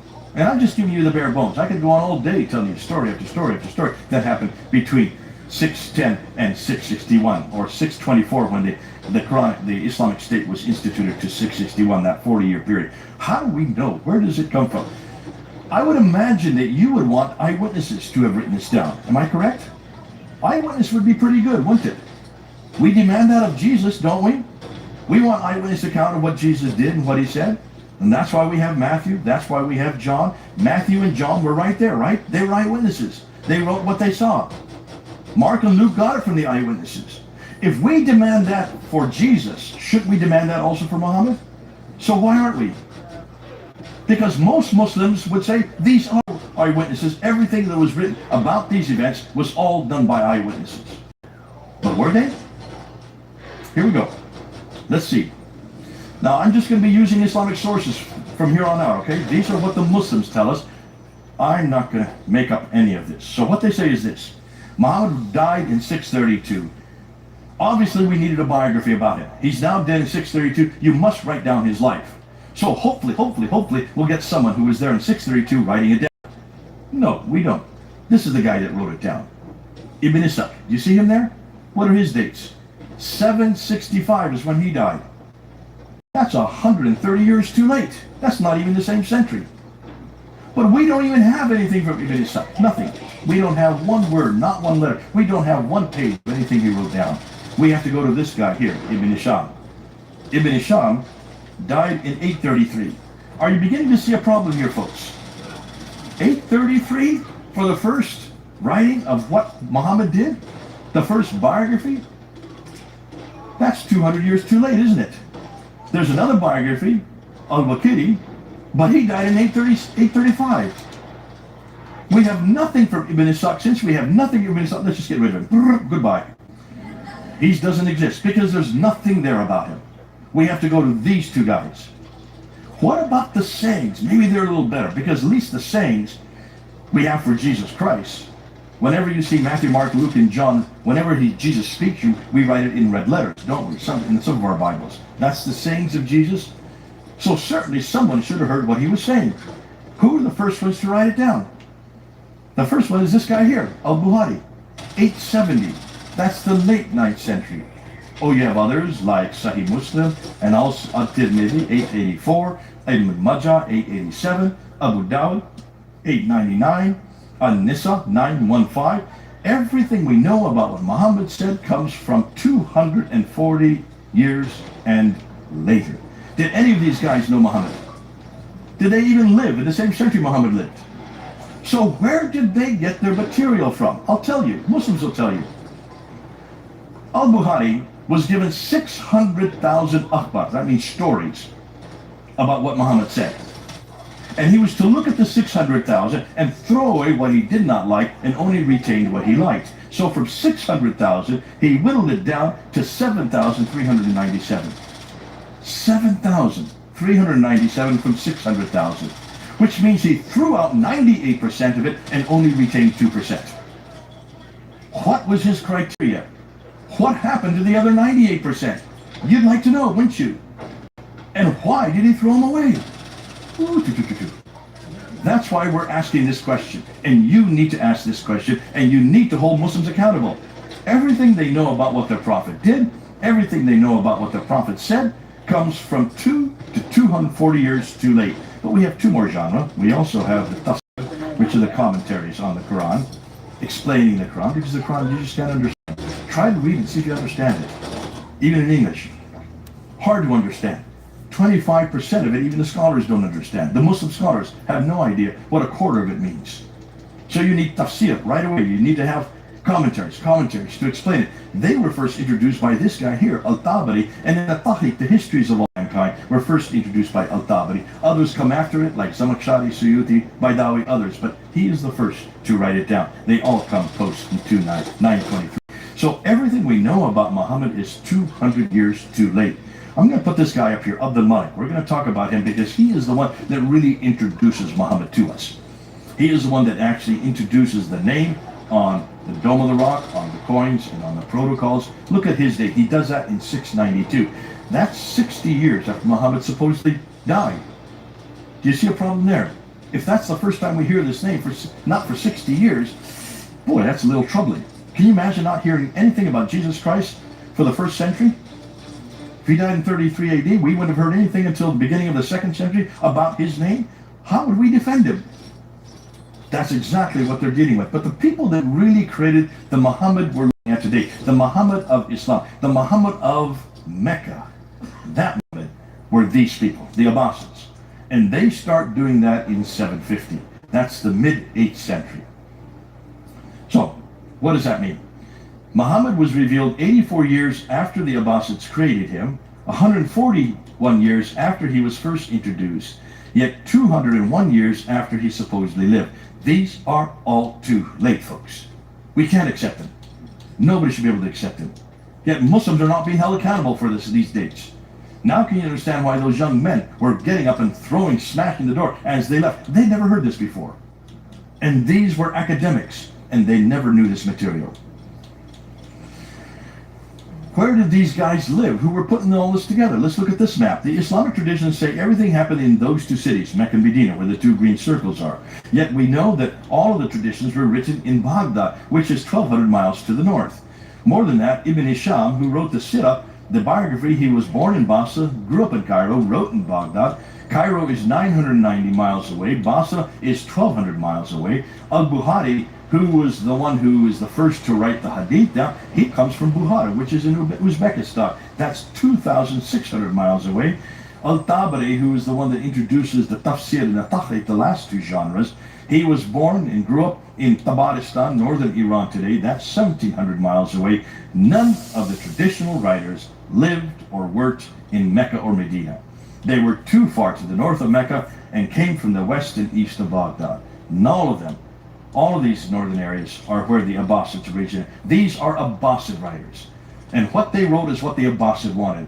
This is the Abbasid narrative. So everything we're dependent on comes from people who introduced this map, introduced what he did, introduced what he said after 750. That's a whole 100 years after Muhammad supposedly lived.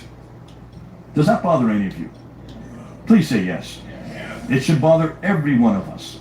And that's why, as historians, we've got to ask these historical questions. Now, you might say we have the same problem. No, we don't. We have the same genre. We have the Hadith and the Sirah of Jesus. The Sirah would be Matthew, Mark, Luke, and John, what they wrote about Jesus. We have the Hadith, as I said earlier, what Jesus said in the red letters, Matthew, Mark, Luke, and John. We have the Tafsir of Jesus, which would be Paul's letters. Whenever took what Jesus said, Paul took it and applied it. He applied it to Ephesus. He applied it to Philippi. He applied it to Colossus and Corinth and also to Rome. Did he not? That's called tafsir. That's called the commentaries, the application of the gospel of Jesus Christ in every one of those cities. And we also have the tahqiq, which would be the histories, the book of Acts, the history of the early church. So the four same genre that Islam has, we have as well. So let's ask the same question. So when were these hadith and these tafsir and tahqiq and sirah of Jesus written down? I'm going to give you the dates, but I'm going to step on your toes. You're not going to like my dates. Please don't get angry with me. Every time I say this, someone gets up and gets angry with me. So please, keep calm. I'm going to put the most liberal dates I can find just to make a point, all right? So let's start with the tahqiq, which would be the history of the early church, the book of Acts, written by Luke. Between 52 and 62 AD, that's 20 to 30 years after Christ's death. That's pretty early, isn't it? How about the tafsir, Paul's letters to Corinth and Philippi and Ephesus and to Rome, written between 48 and 65 AD. That's within 15 to 34 years of Christ's death. That's very early, isn't it? Then we get the first of what we know is the Hadith and the Sirah, written by Mark in 70 AD. That's 37 years after Christ's death. Then you get the other two Sirah and Hadith written by Matthew and Luke. That's 80 AD, within 47 years of Christ's death. And the last one would be the Gospel of John, written about 90 AD. That's 57 years after Christ's death.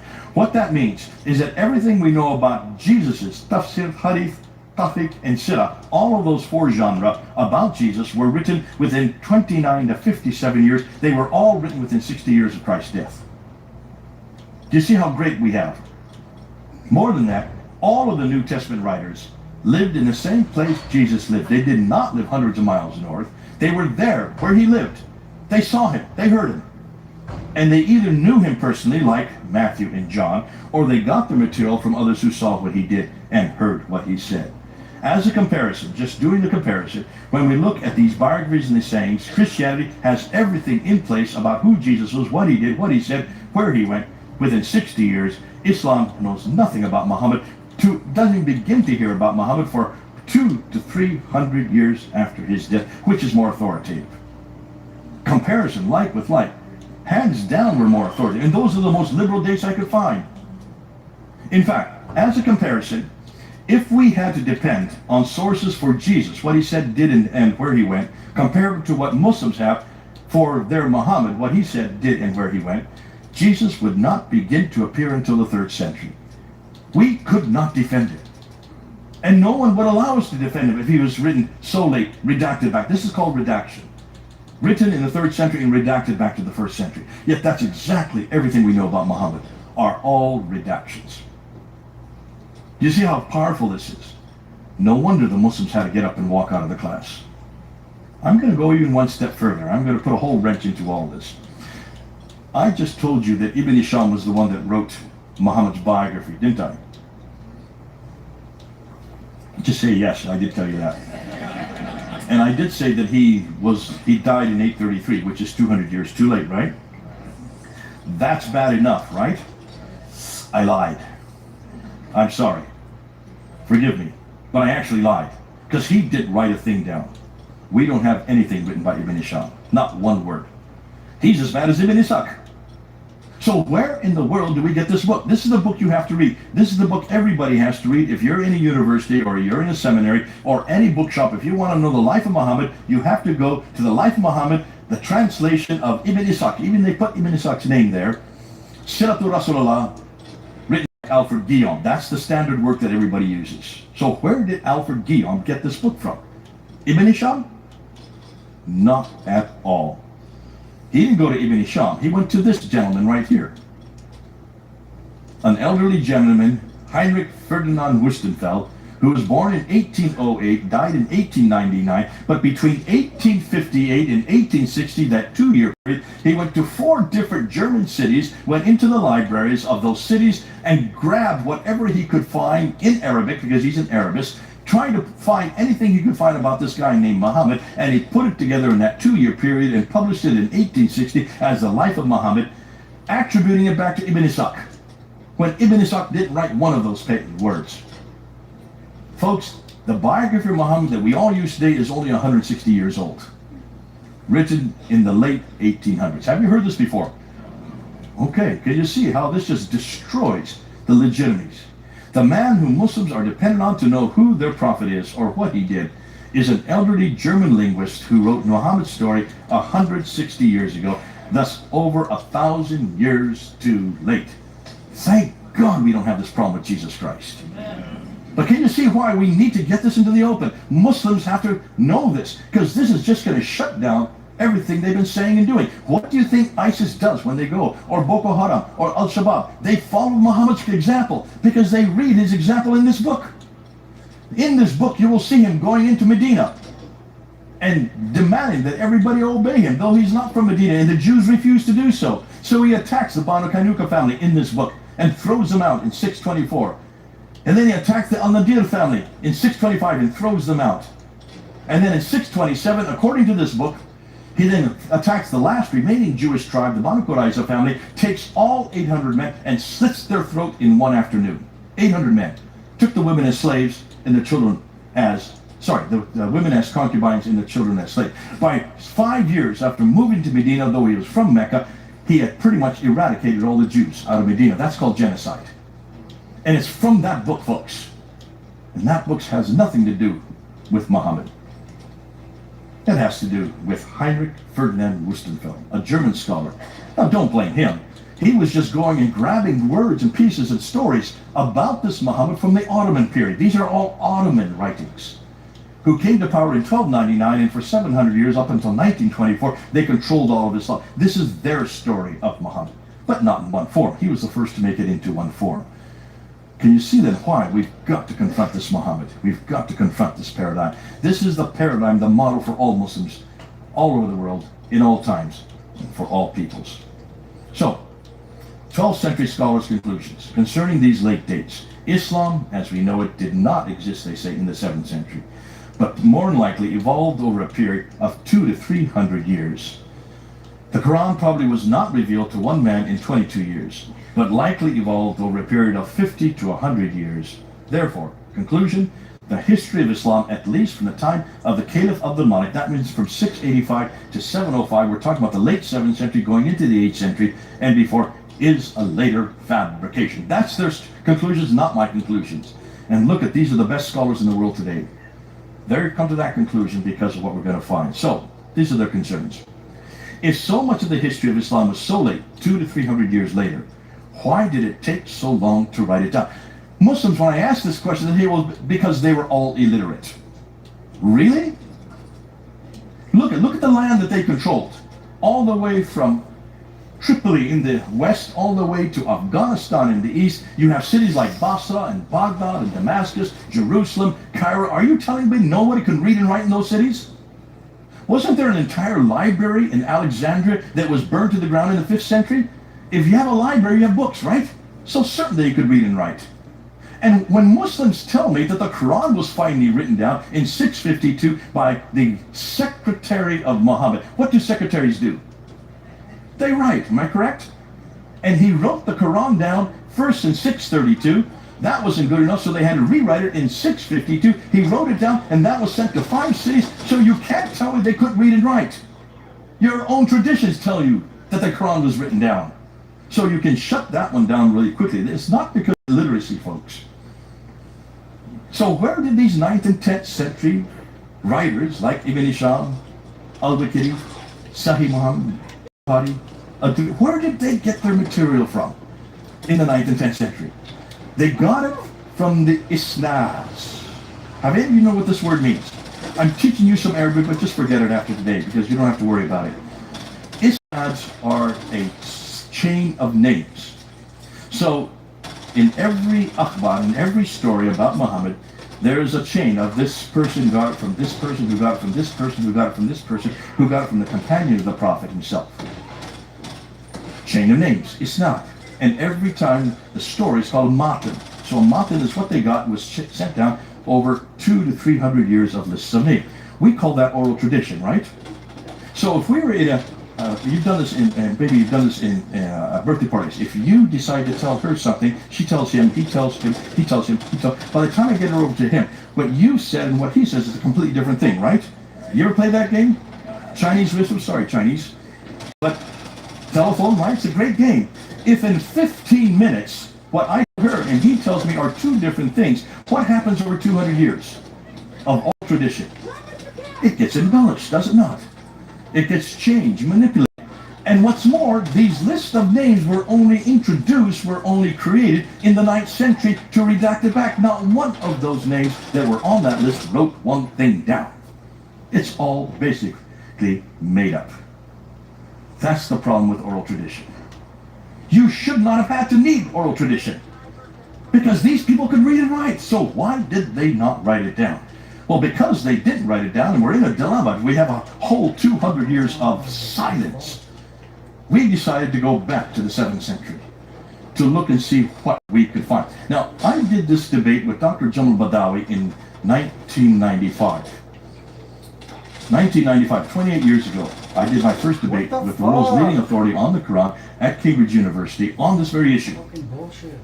Before I went up to do that debate, I went to see Dr. Patricia Kroner, who is the leading authority in the world on the origins of Islam. She reads and writes 15 languages, all archaic language. Amazing woman, only stands about this high, that high.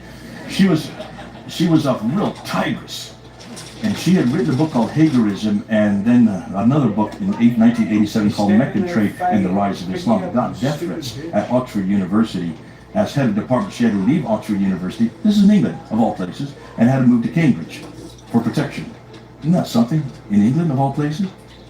So I went to see her the week before the debate, and I wanted to get all this material from her. And so we sat down for 3 hours, and we went through all the stuff I had written down. She says, throw that away. No, this is a better way. Here, why don't you use this? Oh, I've got this you can use. After about 3 hours, I turned towards her, and I said, Dr. Kroner, why aren't you doing this debate? This is your material. You're the world's leading authority on this. She laughed at me. She turned to me. She says, Jake, I have a chair to protect. I have an institution to represent, Cambridge University. I cannot do this debate. Even if I'm tenured, I cannot do this debate, but you can. She said the same thing Dr. Peter Dell said to me, almost like she'd heard him. She said, you are not an academic. You have no chair to protect. You don't belong to any institution except your church, and therefore you are only represented to Jesus Christ. This is an atheist telling me who I'm represented to. And I looked at her and I said, we're the only ones that can do this. We have the freedom to do these kind of debates. She doesn't. But she does the research, because I don't know 15 languages. Do you know 15 languages? Akkadian, Syriac, Nabatean, Aramaic. These are languages that nobody uses today, but she knows them. That's why she's so powerful. So she does the research and we are her mouthpiece. That's what we had to do. So I went down and did that debate, 2-hour debate. Dr. Joan Badawi had not heard any of this. I only gave 10 challenges. Meant a lot fewer than what I'm giving today. After the end of the debate, after not being able to tackle any one of them, he just kind of laughed at me. He says, you know, Jay, everything you're talking about is based on science. You have nothing except silence. And the absence of evidence does not prove the evidence of absence, which is exactly true. He had me. I couldn't go any further. I had nothing to throw at him. I had nothing because it was all silence. My only argument is, why is there silence? It should be screaming to be heard. 200 years of silence. Why? He says, we'll find it. Just give it time. I says, we've been waiting 1,400 years. We still haven't found it. See, that was 1995. Now we're in 2023. We now have found the evidence. What I'm going to share with you today is exactly that evidence. We no longer are arguing from silence. So, let's go back to the 7th century. Let's go back to where the evidence is. Let's stop wasting our time on the 9th and 10th century, which is redacted back to the 7th century. Let's go back to when it took place. Let's go back to where this man lived. Let's go back to where this Quran was revealed. Let's go back to where the city existed. And to do that, don't waste my time with the 9th and 8th. Just go to the 7th century and let's start with Mecca. Mecca. Why Mecca of all things? There's a number of reasons why we have to start with Mecca. It's absolutely important because it still exists today, and therefore we can still research it because it's still there. Muhammad's no longer here, so we can't research him, we can't ask him, we can't look for him. The Quran does exist, but we don't have any of the earliest manuscripts, so we can't really do that. But we can look at Mecca. What's more, remember at the very beginning I said that Islam is based on 3 real legs that hold up the stool. The book, the man, and the place. The Quran, Muhammad, Mecca. If you start to attack one of the legs and starts to wobble, the others two start to wobble. If you destroy that one leg, the other begin to fall. What do I mean by that? If we can confront Mecca and destroy Mecca as a viable place in the 7th century, then it doesn't matter what Muhammad you find, and you will find many Muhammads. It doesn't matter what Quran you find, and you will find many books that claim to be the Quran. They're not from Mecca. And if they're not from Mecca, it's not Islamic. Are you following me? My remit today is really only one thing. Destroy Mecca and the other two come cascading down. Now I'm going to go way beyond that. But you see how easy this is? It's as if I were to say, in order to confront Jesus in the New Testament, all I need to do is destroy Jerusalem. If there was no Jerusalem, there is no crucifixion. If there's no crucifixion, it doesn't matter what Jesus you find in the 1st century, it doesn't matter what Gospels you come across, it's not the Jesus of Christianity, and he did not die on the cross. And if he did not die on the cross, there's nothing for us to do. We might as well go home. Do you see how damaging taking out the place? If you take out the place first, the other two come cascading down. So let's confront Mecca. Let's start with Mecca. Begin by looking at what the Muslims claim to begin with. So this is what they claim. First and foremost, it's the oldest city. How do I know that? Because Adam and Eve were sent there. Well, no, at least Eve was sent there. In chapter 7, in the Quran, you have the Garden of Eden, and it's up in space. It's not on Earth. Isn't that interesting? Ours is on Earth, isn't it? Theirs is in space. What's interesting is when you look at that Garden of Eden, it's in chapter 2, chapter 7, and chapter 20 of the Quran. When you look at the Garden of Eden, everything that happens on our Garden of Eden happens in their Garden of Eden, except for 2 things. Their Garden of Eden is not on Earth, it's up in space. That's pretty important because that means their God does not enter time and space to come and walk and talk in the cool of the day, as we see in Genesis 3. God enters time and space, is walking in the garden, is calling out to Adam and Eve. That means he had to have a pair of legs. He better have a mouth and a pair of lungs in order to call out, where are you? Right? And he's also face to face with Adam and Eve. Am I correct? So in our garden, God comes our direction, speaks our language, and takes on human form. And he can do that. If he can do it at the very beginning, he can do it all the way through. We call them theophanies. In the Islamic garden, it's up in space. Allah is not even up there. He never is face to face with Adam and Eve. Already you're seeing a problem. If he's not there, then there's no relationship. There never was. Therefore, what has sin done? In our case, we know exactly what sin done. One sin destroys that relationship. We have to be thrown out of God's presence because God is so holy. Habakkuk chapter 1 verse 13, he is so holy, he cannot even have one sin in his presence. That's why Adam and Eve had to be thrown out. Then why were they thrown out of the Garden of Eden? Because they are. They're thrown down to earth. They're thrown down to earth. For what reason? Because they sinned, but they were forgiven of their sin. If they're forgiven of sin, why didn't they remain there? And more than that, why aren't all of us up in the Garden of Eden, up in space? The fact that we're all here, according to Islam, we're all imputed with Adam and Eve's sin. Ooh, I love that. But let's get back to this story. If this is the case, Adam and Eve are sent down to earth. They're thrown down to earth. Now, whoever threw them down was a pretty lousy shot, because Eve was sent down to Mecca, but Adam was thrown way down to Sri Lanka. Don't worry, he was 90 feet tall. I kid you not. That's what the tradition says. And he just went boom, boom, boom, boom, boom, boom, and came and met Eve. Then I guess he reduced himself down to her size. But therefore, obviously, from the very beginning, Adam and Eve are there in Mecca, right? If Adam and Eve are in Mecca, does that not make that the earliest inhabitant in mankind for eternity? Because you don't get anybody earlier than Adam and Eve. And if you don't get anybody earlier than Adam and Eve, you don't have an inhabitant that's earlier than them. So the first habitation for mankind is Mecca. It's the earliest one. That you get from chapter 2, chapter 7, and chapter 20. Also, when you get to chapter 21 of the Quran, you will see that Abraham is down in Mecca. I had no idea if Abraham was down that south far. Did you know Abraham went to Mecca? Never heard that before, have you? That's kind of odd, isn't it? Because he's way up north, isn't he? He's way over in Ur, which is in Iraq today. He goes up to Haran, and then he goes down to what is today Israel. What's he doing 1,000 miles further south? Nonetheless, there in chapter 21, he goes into the Masjid al-Haram. Masjid al-Haram means the forbidden place of bowing. That is referred to as the Kaaba today. And he takes a large idol and he smashes all the smaller idols. Next morning when they see the smashed idols, the people then come and confront him, and he says, talk to the large idol, don't talk to me, and they throw him into a fiery pit. Did Abraham get thrown into a fiery pit, or was that Shadrach, Meshach, and Abednego? So there's obviously a confusion here in the story in chapter 21. The Quran is full of these confused stories, and we know why. Because we know where that story comes from. It doesn't come from the Bible, thank God. It comes from the Mishnah of Rabbah, written in the 2nd century, a Jewish apocryphal account written as a bedtime story for children. But it makes it there into chapter 21, verse 51 to 71. But nonetheless, for our purpose today, that means that if Abraham is there in the Masjid al-Haram, if he's there in Mecca, in 1900 BC, Mecca should be well known, because he's there. You following me? What's more, when you look at the traditions, you will see that Mecca is the center of trade, north, south, east, and west. So it's a very important city. The oldest city, the city where Abraham lived, and the center of trade. So it should be one of the best known, best documented places in history. When we look at the Quran itself, there's a real confusion about Mecca. One of the first confusion is it's only referred to once, in chapter 48, verse 24. That's the only place you will find the word Mecca in the entire Quran. Now, it does refer to the settlement of the Prophet, the Masjid al-Haram, and so Muslims today infer that that must be Mecca. But they're putting that in there, they're imposing that in there. That's why they always have to put it in parentheses in the English translation, because it's not there in the Arabic. If this is the oldest city, then why is it that it doesn't talk about it more?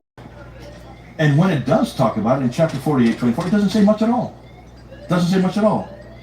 What we do know is that the first sanctuary is in Bakka.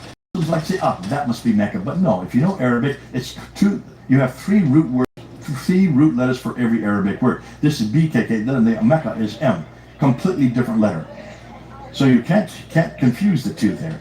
In chapter 6 and in chapter 41, it says that this Mishkat al-Masbi is the mother of all settlements. It's where Adam and Eve went to in chapter 7. Abraham lived in chapter 21. Muhammad was born, according to the traditions, in 622, and lived there and moved from there in 622. And then it's where all the Qiblas, every mosque, was then redirected to, according to chapter 2, verse 149, from the farthest mosque, which would be, Muslims believe, was Jerusalem, down to the Masjid al-Haram, which they claim is Mecca. So certainly, according to the Quran, by 624, it should be the center of the whole world.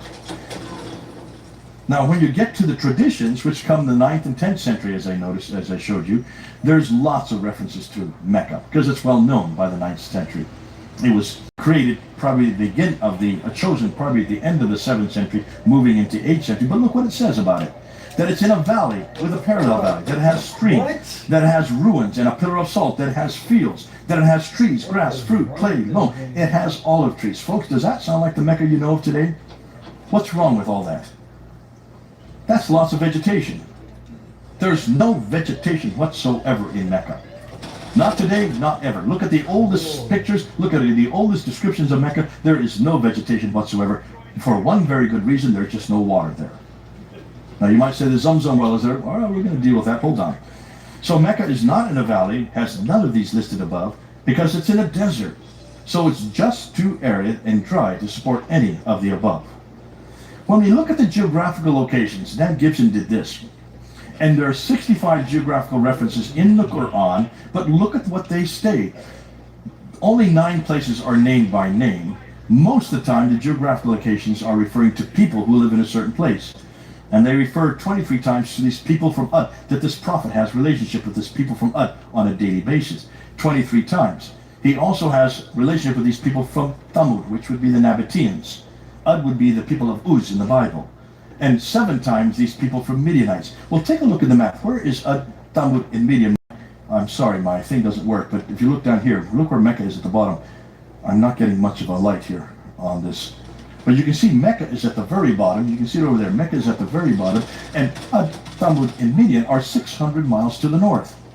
How does he have daily contact with these people from those 3 tribes going 600 miles up and 600 miles back down? That's 1,200 miles a day on a camel. No, you'd have to have a jet or a helicopter. And I don't believe they existed in the 7th century. So you can see whoever wrote the Quran down was living up there where those people lived. That would make sense. Suggesting, therefore, that everything was happening in the north. Hold on to that. I'm going to say that a lot today. The north, the north, the north. When we look at the prophets, in the traditions, many of the prophets, they die. And when you die, you are buried within 24 hours. And look at the names of the prophets that you know that have died in Mecca, right there where the Kaaba is. Adam and Eve, Seth, Ishmael, Noah, Hud, the great-grandson of Noah, Salih, the grandfather of Hagar, Queen of Sheba, Daniel. Up to 300 prophets are listed as dying in Mecca. If that were the case, what happens when they die? If you look at the traditions, they die in a kneeling position so that they can pray while they're dead, because their bodies never deteriorate. If their bodies never deteriorate, according to the traditions, that means their bodies should be there today. Am I correct? So look at the buildings that are being built all over Mecca. You see that big clock tower? That's the 4th highest building in the world right now. When you build high buildings like that, and they're building 62 skyscrapers around it, you have to dig in the ground as for foundation. Am I correct? And when you dig a foundation, what happens? The archaeologists show up. What are you guys doing?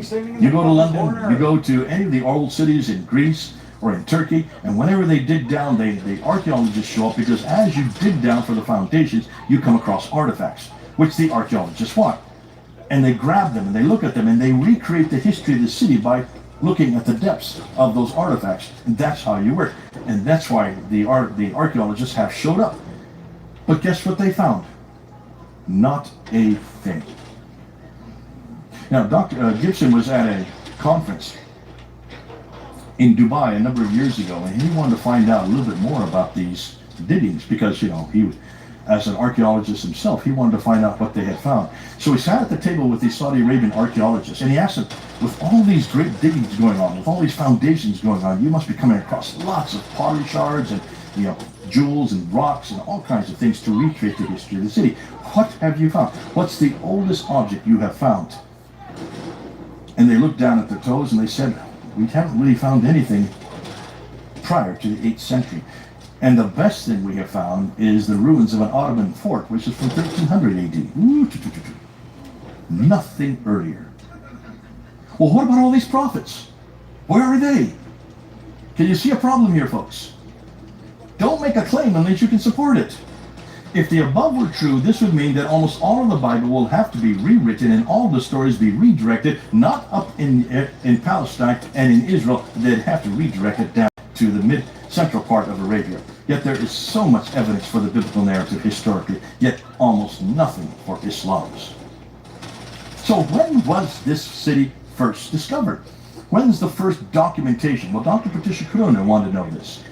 Now remember, she reads and writes 15 languages, so she went back to all the documentation she could find in all 15 languages and looked for the earliest documented case, and this is what she came up with. The Apocalypse of Sura Methodius Continuata Barzanta Arabica, written in 741. Folks, that's in the mid-8th century.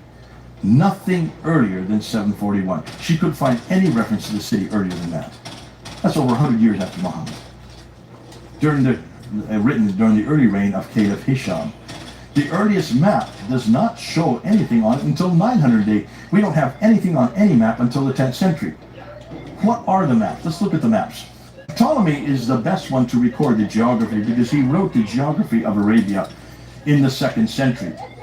And when he wrote this down, he would put the rivers and he would describe the mountains and he would describe the towns and the cities. But he never drew any map. They didn't draw any map then, and he would not know how to draw it anyways. But because of his geography, others have decided later on to create maps, like Leonhard Holle. Leonhard Holle in 1482 tried to draw this map of Arabia, just following what Ptolemy said in the 2nd century. He's putting this into the 15th century. Notice what's missing. Mecca is missing. When you look at this map, this one is done in the 16th century by a fellow named Laurent Fries. And what's missing again? Mecca is missing. Here's a third one. This was done created by Sebastian Münster out of Germany in 1571. Again, using all that he could find from Ptolemy's description, Mecca's missing again. It should be the foremost city there because it's the most important, is it not? Here is a redacted map that's just redacting it back to the 7th century from modern day, and Mecca's missing on that redacted map. Here's another redacted map going back to the 7th century. What people today think Mecca must have looked like in the 7th century. But Mecca is not there. Why? Because no one had heard of it that early. It just didn't exist. Therefore, you can't put it on any map, not in the 7th century. Dan Gibson, who's a friend of mine, back in 1989, was living in Jordan and was doing a book on Petra. And while he was going and walking around and learned the languages from the Bedouins, came across a mosque there from the 7th century. And he found the Qibla wall. Now, to find the Qibla wall in a mosque, you just find the longest wall, because that's the wall that you pray towards the Qibla. And he noticed that the Qibla there was not facing Mecca, and that was curious. So he started to do a whole research, and he went to over 100 mosques, physically went to every one of these mosques to find out where these Qiblas were. Now, many of these mosques are in ruin, but you can still see the ruins there. You can still see the ruined wall, the foundational wall, and you can still see the direction that they went. And he had studied Dr. David Link King, who is considered to be the world authority on the Qibla from University of London. And he looked at his studies, and he noticed that his studies said that there were hundreds of different directions for these Qiblas. And that the reason why there were hundreds of directions is because the people in the 7th and 8th century just didn't know their mathematics. So they didn't know well how to find Qiblas. So Dan Gibson decided to use GPS and try to look and try to find where the Qibla walls were facing. And guess what he found? By using modern technology, there were, with accuracy of 1 to 2 degrees, he found that every one of the Qiblas in the 7th century, up until 706, were facing the city of Petra in Jordan. The Medinan mosque, the mosque as far away as China, in Guangzhou, the Indian mosque, the Syrian mosque, in Egypt, in Israel, in Jordan, in Yemen, every mosque he looked at were all within 2 degrees facing Petra. Not one of them was facing Mecca. Now we're up into 706. Remember, Muhammad died in 632, right? The mosque was canonized in 624. So we're up into 706. We're talking about 80 years later, and not one mosque is facing Mecca. So when was the first mosque that was facing Mecca? It's right up there on the screen. 715. That's the 8th century, folks. That's almost 100 years too late. That's 90 years too late. What? Fuck was Dr. that? Patricia Kruna, who was the one that helped me with my debate. She also became my second supervisor when I started my doctorate. She says this, Patricia, she debunked this notion of Mecca being the center of trade by saying this: what commodity was available in Arabia that could be transported such a distance through such an inhospitable environment and still be sold at a profit large enough to support the growth of a city in a peripheral site bereft of natural resources. The trade at that time was heavily dependent on the transport of incense from the southern Arabia to the Roman province of Syria and beyond. Due to Christianity's growth from the 4th century, paganism, whose rituals required large amounts of incense, collapsed, and with it, so did the trade in incense. According to Corona, the only trade which went by land were essentially low-value commodities such as dates and leather and salt. She said, you do not build a large empire and become the center of trade, north, south, east, and west, simply by dealing or trading in dates, leather, and salt.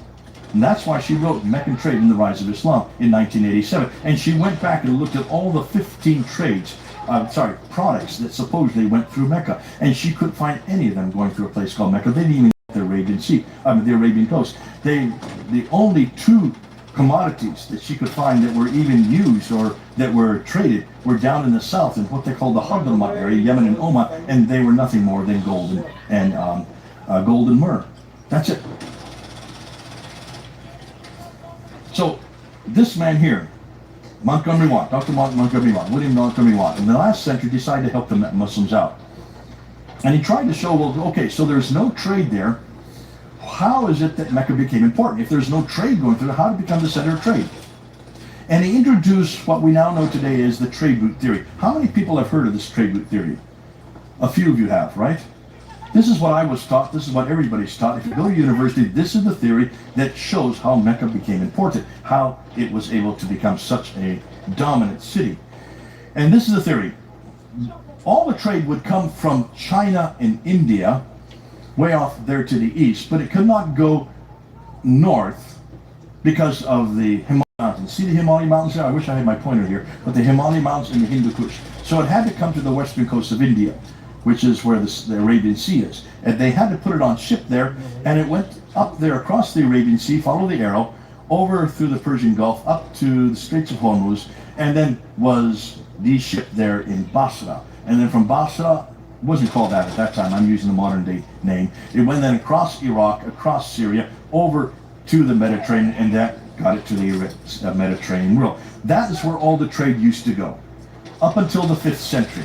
In the 5th century, the Sassanians, who were the Persians, who lived in what is today Iran and Iraq, they then started warring and having battles against the Byzantines, who were Christians. Now, the Sassanians were Zoroastrian, they were Persian, the Byzantines were Christians, and they had this war for 200 years, back and forth, which shut down that trade. It could no longer go through the Straits of Hormuz, could no longer go across Iraq and Syria, so they had to redirect the trade, according to Montgomery Watt. And therefore they had to go this way, down through the Arabian Sea, down to Aden, then